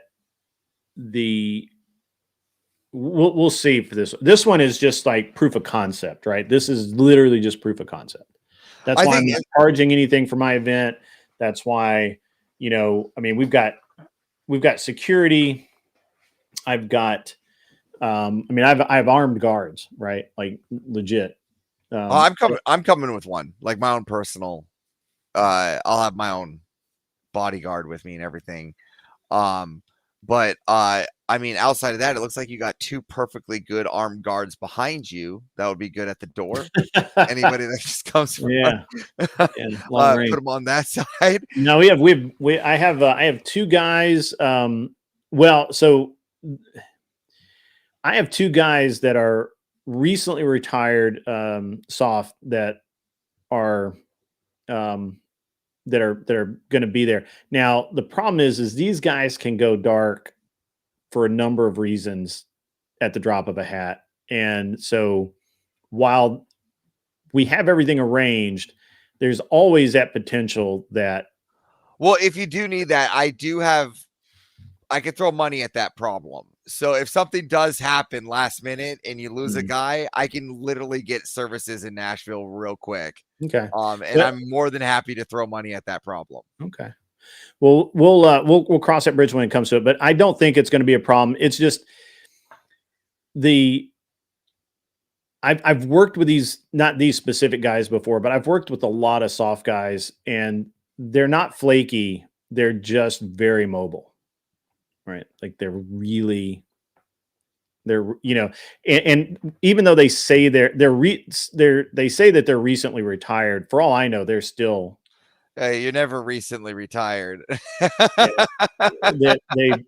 They may still have something going on. So. I got a guy I worked with for a while, recently retired. Yeah. And he was 68. Recently retired. No, these guys are in there. These guys are in their mid. Well, I mean, they're soft guys, so they retire out at like 35 or 40. No, that's what I'm saying. I mean, he was recently retired at 30, and he's 68, saying he's recently retired. This is what I'm trying to get at. Like, they don't recently retire. Yeah. They just become more. What's that? They become more data management movers at that point when they get older. Yeah, for sure. they usually go into private contracting. So That's where most so I was in Washington, so that's where Yeah. most of my guys Well, were. and I don't, again, they don't tell you what they did last, but I'm pretty positive these are fifth group guys. So, you don't know what's going on with those guys, and they won't Well, tell you. So, So at least we know the security's good. So yeah, right. Yeah, these guys, they're we got a legit dudes. lefty coming in from the left building, blue hair. No, I'm telling you, they're really interesting guys. I shoot with a lot of them, and they're really cool. They're really See. I'm an Air Force guy, so Okay. don't ask me to hit the left side of the building. You want me to fly the F-22 with a remote control. You want me to aim the missile. I'm really good at those things. You get me behind, and I'm sitting there going, I have these. They sit on my wall. No. Yeah, I have. I mean, they have some soft guys in the Air Force. Your PJs are pretty good. Yeah, we'll have good conversations about PJs. So we'll talk. We'll have fun conversations about those. Yeah. So I love PJs. They're a good party. It just occurred to me, guys, when I say soft, I mean Special Operations Forces. Soft. Oh, I forget they don't do the TLAs well. Yeah, I'm sorry, guys. I apologize. I don't know that I don't know why they don't call them whatever we used to call them, fifth group, Green Berets. Well, for us in the Air Force, it's TAC-P, PJs, combat controllers. Those are like the big. Yeah, but all of the because you can have an MEU working with fifth group, right? So they're all considered SOF, soft. They're all considered soft. They don't call them special forces. I mean they do, but globally it's soft. I thought on paper it was just called detachment. No, you're Det 6. Fuck. Yeah, you're a Yeah, number. You're a number in the clog. Now, did you serve, Grid? I did not. You did not. Okay. Well, you serve by taxes, that is then. Oh yeah. Yeah, I did that part. So what did you do? I never really get the opportunity to know you, so this is a good opportunity. Oh, what did you do before this? So I retired at 45. I had a misspent youth. Basically, in high school, I did really well, and I was encouraged to test for a kind of a scholarship to a military academy. I went to military school in high school. I got out of that when I was 18 ish, maybe a little earlier, 17 and a half or whatever. And went to college. I got a degree in psychology and criminal justice, and then with a minor in philosophy. Never did anything with it. It was literally the worst money I ever spent, the worst investment I ever made. But in the meantime, I was working on cars. I was helping a friend of mine out, and I'm very good mechanically, and I understand things on how things work really well. And so it's not a science, Cam the King. Psychology is not a science. I started out in hard sciences, but I betrayed it and went over to psychology, which is not a science. And so I went to work. I was working in movie theaters throughout college in management, and was all set to go kind of corporate. And I decided I hated to be in the offices at all. I just hated it. I just couldn't be inside. And so I ended up working for various race teams for a number of years. And that's my number one excitement about you, by the way. I have a list of Grid 1 questions, which I'm going to blow through some of them today. Sure. Now that after I worked for a couple of race teams, I ended up when I was probably 29 or 30. I opened a shop and it didn't do very well. And I ended up going back to work for somebody else. And then when I was 34, I guess, I opened another shop and I got married basically all at the same time. But I had worked for people. I knew how to make it work by then. And I ended up owning a bunch of shops. I did that for 10 years, stacked a bunch of money and paid a lot of taxes. And then retired when I was 45. And now I buy and sell. I mostly buy businesses. I have my wife and I are part of a real estate investment fund. So we do, basically we buy houses, rent them, and then eventually either sell them or continue renting them. And we have a couple of those funds running right now. I don't know. I do a lot of different stuff now, but mostly what I do is this, and I don't have a real job. I never had an adult job for sure, but I don't have a real job. I shoot competitively. I don't play with race cars anymore. I play with airplanes. They're cooler in a lot of ways. If someone had to describe, I'm going right off my prompt here. If someone had to describe your debate style, if you had to describe it yourself, I guess. Well, how would you say that? What that style is? How would you say My that? I would say not necessarily your styles. What would you say your tactics you choose to lean on are? Your stronger tactics? I'm very much a tailored debater. So if I'm debating somebody that I know is going to use a bunch of statistics and facts, and if I can destroy those facts, if we can break those, then I'm gonna do that. If it's someone that's totally worldview based, all right. So my plan last night, I talked to Rob about this, and I'm like, hey. He's like, he said they're going to do all statistics and they're going to not have anything except statistics. And I'm like, I think you're right about that. I said, I'm going to let you handle the statistics. You're really good at it. I've listened, Rob and I both have debated this same topic several times against different people. And I've heard his argument and I'm like, look, I know you've got that down. You handle the statistics. Well, I'm going to prepare for an internal critique. If Craig tries to go into a worldview or tries to, if he tries to take it kind of meta, then I will come in and we'll do that. The problem is that every single time I would start to perform any kind of internal critique, Craig would just lie. And the minute he lied, Rob was there to or myself were there to catch him in the lie, right? And we would pull him back. We'd just drag him back into reality. So the internal critique doesn't work when people lie.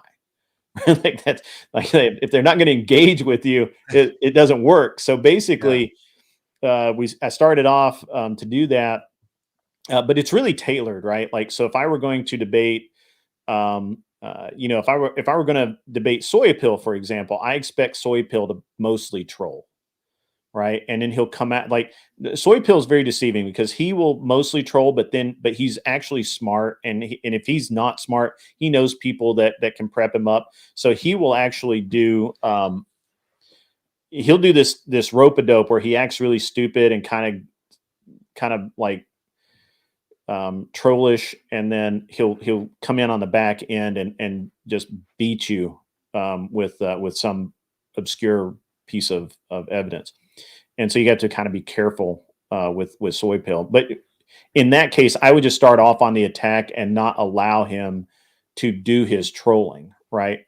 I would just immediately go to aggression and just never allow him to start the trolling process. Yeah, I think you do really good at once you start getting once you start getting the bone, you do really good at going right for it. I think that's something I've enjoyed about watching you.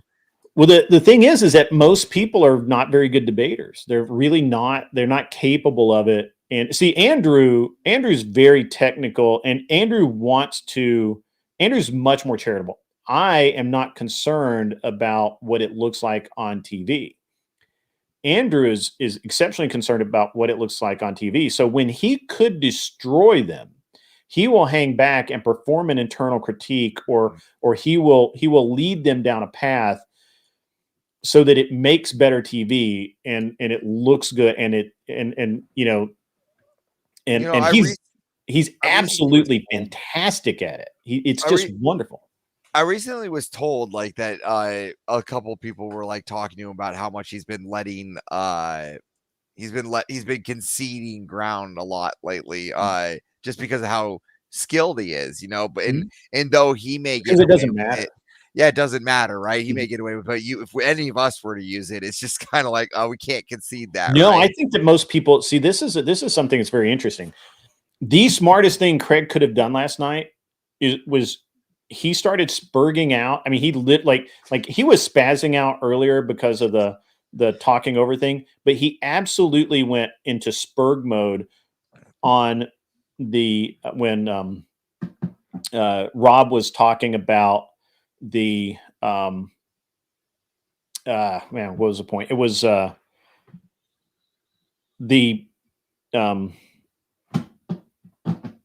crap, now I can't think of it. But it was a point where all Craig had to do, it was the no, I can't think of it. All Craig had to do was just say, yeah,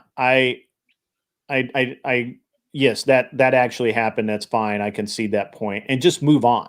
But he wouldn't. He kept trying to defeat it, and every time he did, he looked like an idiot. And I think it was the point. I'm trying to remember. I know when he spurged. I'm watching when he spurged. Yeah, it was he was spurging out about the that the trans girlfriend thing, and he spurged out about another issue. But all he had to do, it was concede, okay, sure, that happened, and so right. But this is a problem for a lot of debaters. To be fair, I was the only one that didn't spurg last night. I mean, that's true because there was no point in spurg. I did get to call them both fuckheads and dumb.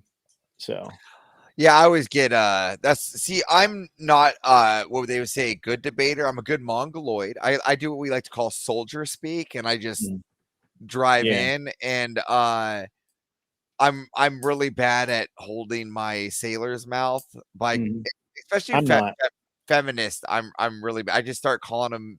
Yeah, I'm not. I will literally, if I think you're acting like a cocksucker, I'm going to call you a cocksucker. I'm really bad at that. I just go right into it. I'm like, yeah, you are. Right. That's what you're doing. I got it, man. Sarah's been ripping into Rob about him leaving early yesterday and complaining. He did not leave early. There was a scheduled 2-hour debate. Everyone needs to understand this. Rob did not leave early. Rob was there. He stayed an extra 2 hours. We were supposed to be done 2 hours in. There was supposed to be a 2-hour debate. Sarah who? Sarah Tomato? Yes. Apparently Sarah Tomato has been ripping in the Rob about him leaving early yesterday and complaining about the mod. He also did. I complained about the mod. Everybody complained about the mod. Yeah, I mean, but be honest, honestly, he wasn't that bad a mod. Here's what, if you actually watch it, if you go back and watch it, when he would correct me and Rob, he would correct us first because we were listening to him. He just got tired of saying over and over and over to Craig and Max that to be quiet or shut up or whatever, and he gave up. So if that makes him a bad mod, sure, but at least he tried. Yeah, right? So I don't think I've seen much with this mod. He looked newer and younger to me, but like that's been around a while. Again, and maybe he looked young to me.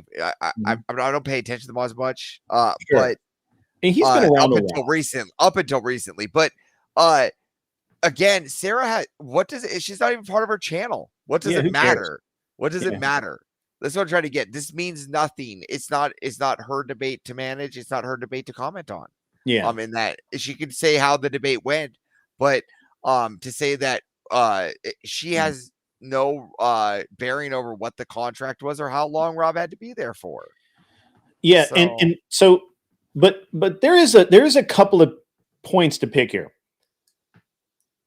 Ryan should not have gone to super chats before Rob and I and the other two knuckleheads completed our closing statements. And what should have happened is Ryan should have said, we're going to closing statements. We get, I forget what the time limit for closing statement was. I think it was another 6 minutes each. And then after that, we're going to go to super chats. If you want to stay, fine. If you want to go, fine. That's how it should work. It didn't work that way. Instead of doing closing statements, he went right into super chats. And Rob's like, why am I sitting? And none of those super chats were for us, by the way. Like, I think I had one addressed to me. Everything else was Craig, right? And Max, and they were all very vicious towards him. So why? I don't look. Saw Spiro's chat. There's absolutely no, shade to be thrown at Rob Noor about last night. He did an excellent job of debating and completely destroying every single argument that they put forth. Well, I helped a little bit, but Rob and I were in sync too, because I would point out that the FBI data was flawed and it only concentrated on fatalities. And then when Craig ignored that and wrapped it back around, Rob came back with the exact same thing. Well, the way it's tallied, I mean, that was a very, very efficient debate for Rob and I. We basically got to sit there a lot and just listen to the other guys spurg and spaz, which is fine. That was fine. I mean, except when fucking voice box or whatever spurgs. I can't handle. I had to mute. Max was just like gargle mail. He just couldn't get it. Yeah, that dude I can't handle it. I give you guys so much credit for having the patience. I have a lot of patience, and they just weren't getting to. But I did. But the thing is that I had to tell them both to shut the fuck up. I had to call them both down and tell them that they were being stupid. So I don't know why Sarah. First of all, I don't know why Sarah gives a fuck. Right? Like, who the fuck cares?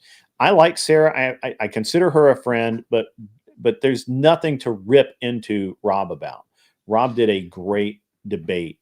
As far as Andrew and Andrew's debate style, so here's one of the things that people miss in debates.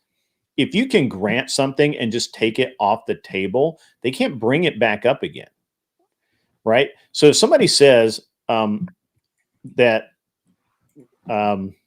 your shirt is blue and I hate blue shirts and why are you wearing a blue shirt? And you just go, well, okay, I mean, fair enough. I understand that. I concede that blue shirts are terrible and I shouldn't have worn one.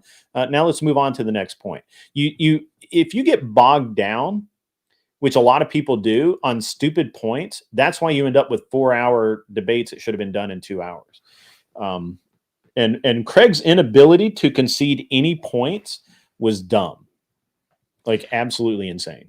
I've been noticing we've been at this for I'd say about good 20 to 30 minutes. And I see Kokomo and all these people streaming, and I would not be due diligence if I was sitting up here talking and we didn't say that there was a grift to be had too while we're talking. Sure. Yeah, absolutely. To donate for this wonderful free debate. Yeah, I'm the worst Friday.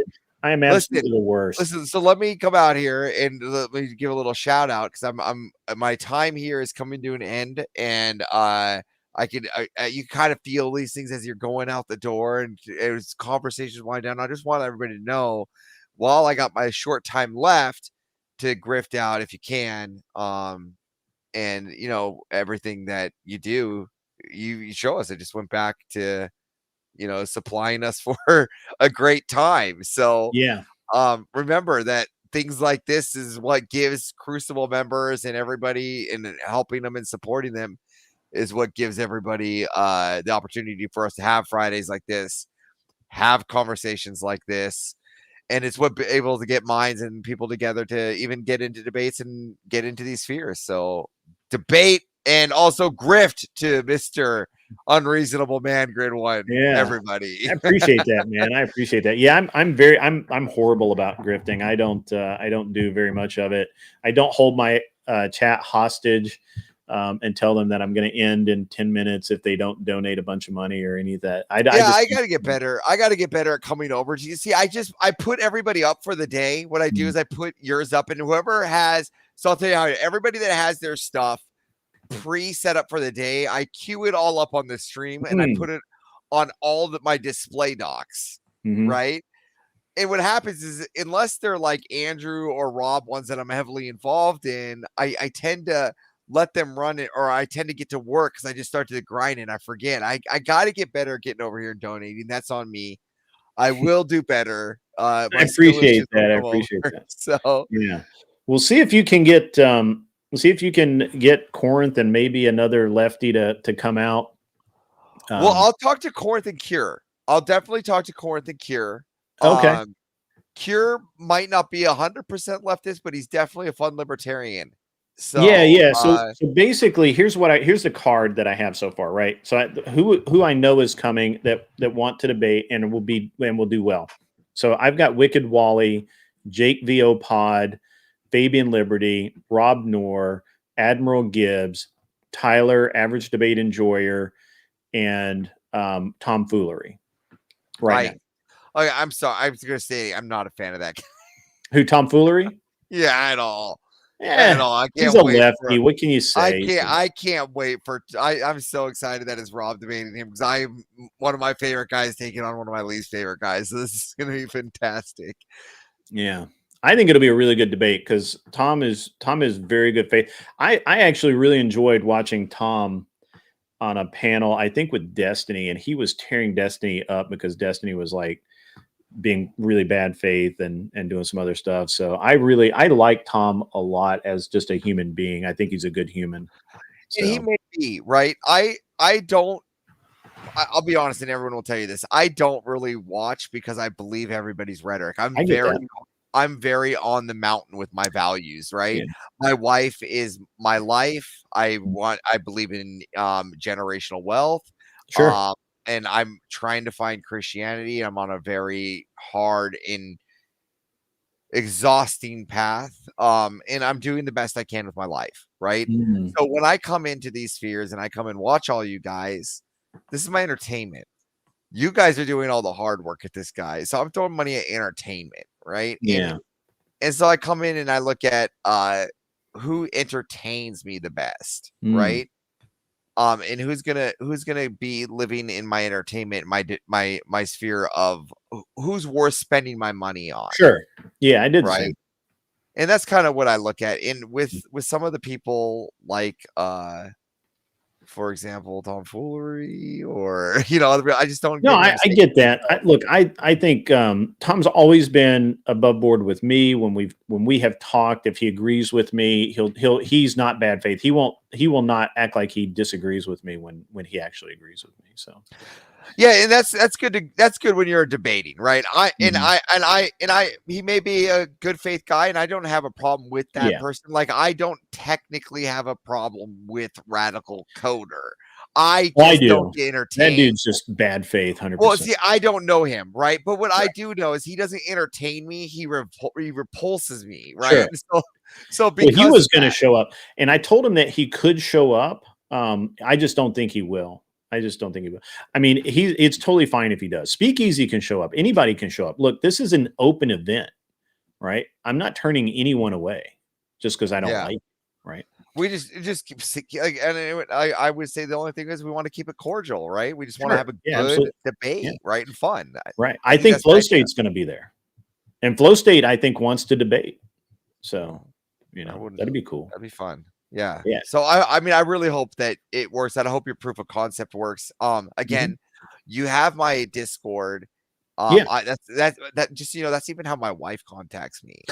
So like, because I play Rust, right? So that's literally like my job is to go out there and play video games. Right. So Discord is like, it literally comes across my screen while I'm playing.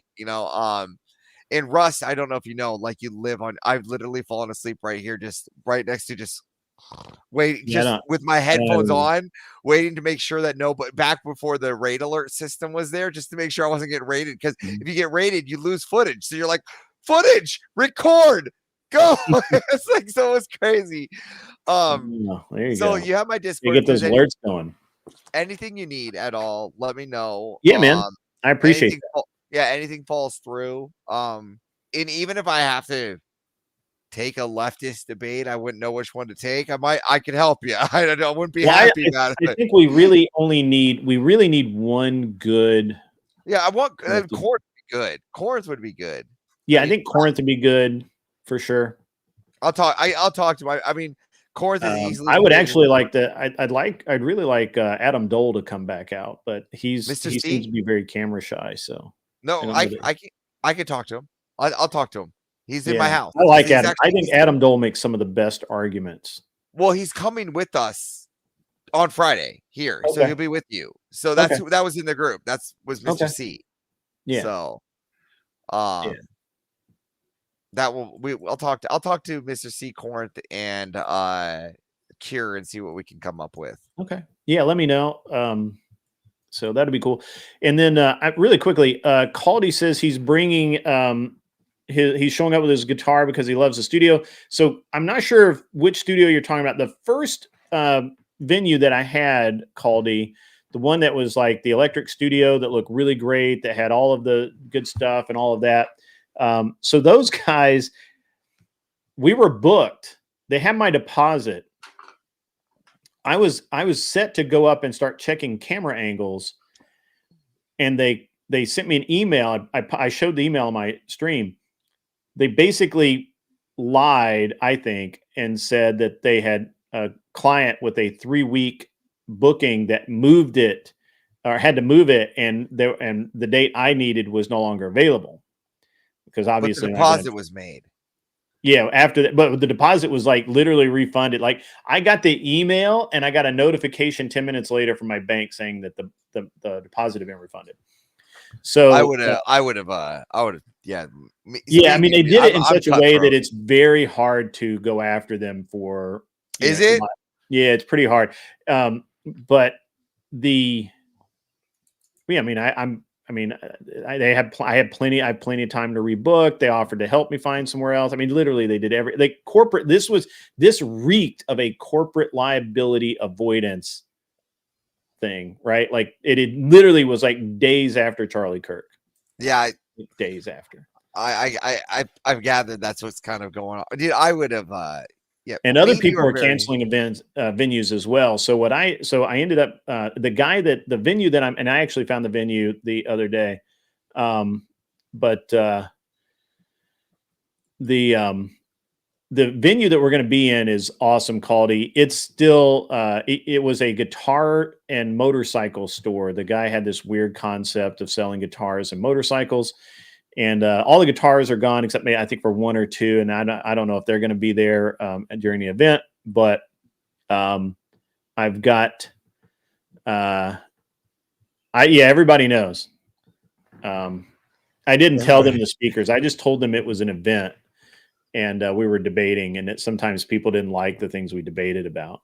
That was it. That's all I told them. So on the new venue, that all the motorcycles that are being there, all of the vintage motorcycles, it is East Nashville. All of the motorcycles will be for sale. Sorry to interrupt you right now. Adam Dole's asking what prompt you would want him to take. Oh, I don't know yet. We can talk about that. Tell him to send me that. I need to know who he would like to debate and over what. He's basically saying he would now. All right. Sounds great. Do you have his Discord? I don't. So I'll if you want to pass it on to him, I'll pass it on when I get off of here. Mm-hmm. So yeah, that should be like they're all in my house. The house. I don't know. We got this. I think you already know. We got this massive mansion. So everybody's in our house. It's so cool. It's got a theater. It's got a pool room. It's got a pool room. It's got a sauna. It's got a hot tub room. It's got an outdoor hot tub. Man, you guys are living. Oh, dude, it's fantastic. We got it catered. So we got people coming in the morning, bringing us like boxed Panera bread, or Starbucks coffee with scones. And yeah, so the whole thing's catered for breakfast and desserts. So like when we get, so they'll already have finger food the whole day while we're there. They just got to keep bringing it in. It's gonna be fantastic. Yeah, it's pretty rad. Honestly, I'm not gonna lie. I'm trying to do a couple things. So what I'm trying to do, not make it too Coomerish, but the whole thing would be cool is if we could get if I can get to the local masseuse area, if we could just get everyone gets a massage that comes in, everyone just a guy pamper day in the mansion. Everybody gets massages, fireplace, beer, football games, and then my favorite of all favorite is F1, and that's where I was gonna go with it because you're grid one, but I'm an F1 guy. We have so team that Cadillac. comes from the Grid One Motorsports was literally my business. If you search that, you will find my old business, and you will find basically, all kinds of stuff. Where are you on the F1 fan? I'm not I didn't do Formula. I did some Formula cars, but they were, like Formula Fords and stuff like that. But I owned a race team. We did World Challenge mostly, but also did IMSA, Tudor, and Grand Am, and all kinds of other stuff. Mostly I did World Challenge, and so I've run everything from I'm mostly Porsches, but I ran the Viper Comp Coupes. I've run the Viper ACRs. I ran the Corvette Z06 C5Rs and C6Rs. We ran. Just whatever. I ran a lot of cars. And now, do you watch it? I don't watch racing at all. No, not at all. Okay. So the interesting thing is that Grid One comes from pole position, right? Yep. But pole position sounds awfully fucking gay. What do you mean? P1? No, you didn't get pole? Yeah, P1. Yeah, and P1 sounds almost as bad as pole position. So Grid One sounded a lot better, and that's what I did. That's a smarter play. I always get made because I feel like I'm the only guy in the foundry outside of the British guys that likes Formula One. Mm-hmm. So every time Verstappen is my driver, so I'm like, I'll come and going, Verstappen got pole, and they're like, that's gay, man. You got guys getting pole. I'm like, God damn it, I hate you guys. It is true. Yeah, Formula One's a lot. In a lot of ways, it's better than it was, but it's still not. I have not been a fan of Formula One since Schumacher retired the first time. Well, you see, I'm super excited because Cadillac's in next year. Yeah. Right. So we're getting an American team. Haas, right? But we're getting a competitive American team. Mm-hmm. Newman Haas used to be very competitive, but that is true. Yes, I'm not going to deny where they are, but now they're kind of backline. Oh yeah, it's money, man. Do I know the Grays, the family that are big in racing? It sounds familiar, but there are so many big families in racing. Like off the top of my head, the Snows, Verstappen's.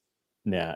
Obviously, but we're talking. I think he's talking about either road racing or truck racing. So, because I did road racing, and isn't this Signs in road racing? What's the guy's name? Taz Harvey. I don't think his kids are racing anymore, but I love Taz Harvey. He's a rad dude. I think he's doing mostly vintage racing. I can't remember all those guys. What did Mick move to? Didn't Mick Schumacher move to? He got out of F1 and he went. Michael Schumacher had that horrible skiing accident. So we know that, but Mick, his kid, right? He went to F1. He actually raced, and then he left F1. No, I have no idea. So yeah, his son is actually in like a rally, and so is Carlos Sainz's dad. He's like an 80-year-old man that's he just won the Dakar or something like that, a rally race. So yeah, I have a in my intro. I 1 year we did. Well, more than 1 year we did. We did more than 1 year. We did the Pikes Peak Hill climb, but 1 year we did it with an Evo that came up to the shop in boxes, and we literally worked on it for a month to prep it for the hill See, climb. Now, growing up, that was my car, right? Because The I'm Evo? from up the mountain. Well, no, the Mitsubishi, right? Yeah, the alone. 'Cause Mitsubishi that- Evo. Yeah. yeah, that was because they had the Absolutely. Diamond Star motors back in Mhm. those old Talons. Yeah. So, East I End. always wanted that old DSM motor with Sure. that little Yeah. turbo in it. Yeah, absolutely. Yeah. So Yeah, I had a DSM that made 500 horsepower on pump gas. It was rad. It was pretty cool. I never got a fast car until I was later in life, and I was too old to be stupid. Right. And I remember the fastest time though. I had a Subaru Impreza, and I just got off of deployment, and I'm moving duty stations. So I'm going from Elmendorf Air Force Base, and I'm moving duty stations all the way down to the other end of the country over near Florida. And my father, and this is long before this is back when I'm in my cult group still and everything. So I was really embedded with my father. You'll learn a lot about my cult bringing one day, but my father drives us down. We're going to meet, since my dad lives in Seattle at this time. We're going to drive from Anchorage to Seattle, and we're going to switch shifts and make it all in one hit. And at the time, those things, those Garmins you have in the window, those old Garmin. So I had that Garmin thing attached it. And at the time, I've never brought this thing back up past like 101, 102 miles an hour, like fastest thing. You remember how it clocked your time? So I went to sleep one day, and then I wake up, and it's my shift, and I start driving around, and a car start passing. I look at the thing, it's clocked at 152. I'm like, what the fuck just happened to my car? And I look over and go, Dad, what the fuck happened? He goes, there's a lot of hills. I go, that's not hills. That's you gassing it the whole way. So my dad made up like 4 hours of time going 150 all down the Alcan through this mountain range. Like, that's some speed. I support Dad doing that. Yeah, I'll show you a picture. I actually still own this race car. This is my MX-5, and this is at Mosport outside of Toronto. I still own that car. So that's a beautiful car there, Grid. Well, thank you. And it was very quick. It was very quick. I wish I had the what's that, the hoofda to kind of jump in those fast cars again and just Rally? see it, but I have a kid on the way, so I don't want to spoil that. It's my first one, and literally she'll be at 36 weeks on November 14th. So like it's like right after DebateCon, right into baby, and I'm really excited. So it'll be my first kid. I'm pretty sure you have plenty of them. I have 2 kids. I have one 15-year-old and one that will be 5 in a few weeks. So you know what it's like? Yeah, I remember. I got the sleeping nights right now. She sleeps all the time. Like I didn't expect that. Just ruined my dishwasher over the course of a night. Just gone. So I had to figure out new dishwashers until she gets back in order. Yeah, but I hope for that, and I hope my kid is awesome. I'm scared, but as a dad should be. Yeah, absolutely, man. Well, I gotta get up out of here. It is after 11. It's almost 11:30. I'm running along. I unlike Rob, I don't say I'm going to end and take another 2 hours. I say I'm going to end. No, that's perfect. I'm trying to. I'm bad at what is that? Getting out of things. Like I'm bad at closures. So yeah, not me, man. Most of my chat's probably like, "Hey, I can't believe this dude's still here. What is going on?" Yeah, I'm sorry. I'm not. No, not you, awesome. me. not you, me. They're like, he's usually gone by now, but he's still here. I don't know what's going on. So, but yeah, it is interesting times out there in the manosphere, whatever we want to call it, debatosphere, whatever it calls. I'll just call it debate sphere. I hate the manosphere. So I'll get on that one day. I mean, Yeah, we'll talk. That, we'll talk. You're welcome. I come from a cult where that was created. So the manosphere, that terminology and all that Jungian idealism comes from where I came from, which was called the Mankind Project. Oh, wow. Okay. Yeah. All so I was actually like born into it, like Batman. Born into it like Batman. All right. Well, you guys have a great night. Lost Avarice, good to have you on the show tonight. It's been an interesting show, if somewhat inconsistent and all over the place. It's going to be a great rest of the week. Obviously, tomorrow we'll do the day shift, and then Friday night we'll do the debates. And hopefully we can get some of the Crucible guys to come over and beat up on our regulars. So that'd be awesome. Well, I already got Mr. C in for your Friday thing, so we'll figure that out right away. Awesome. So we'll talk to you tomorrow. Yeah, sounds great, man. As always, guys, be cool. Wear glasses if you need them, and go stand on somebody else's lawn. I'm not gonna raid you guys into anybody. I'm just gonna call it a night. You guys go find your own way. So be free.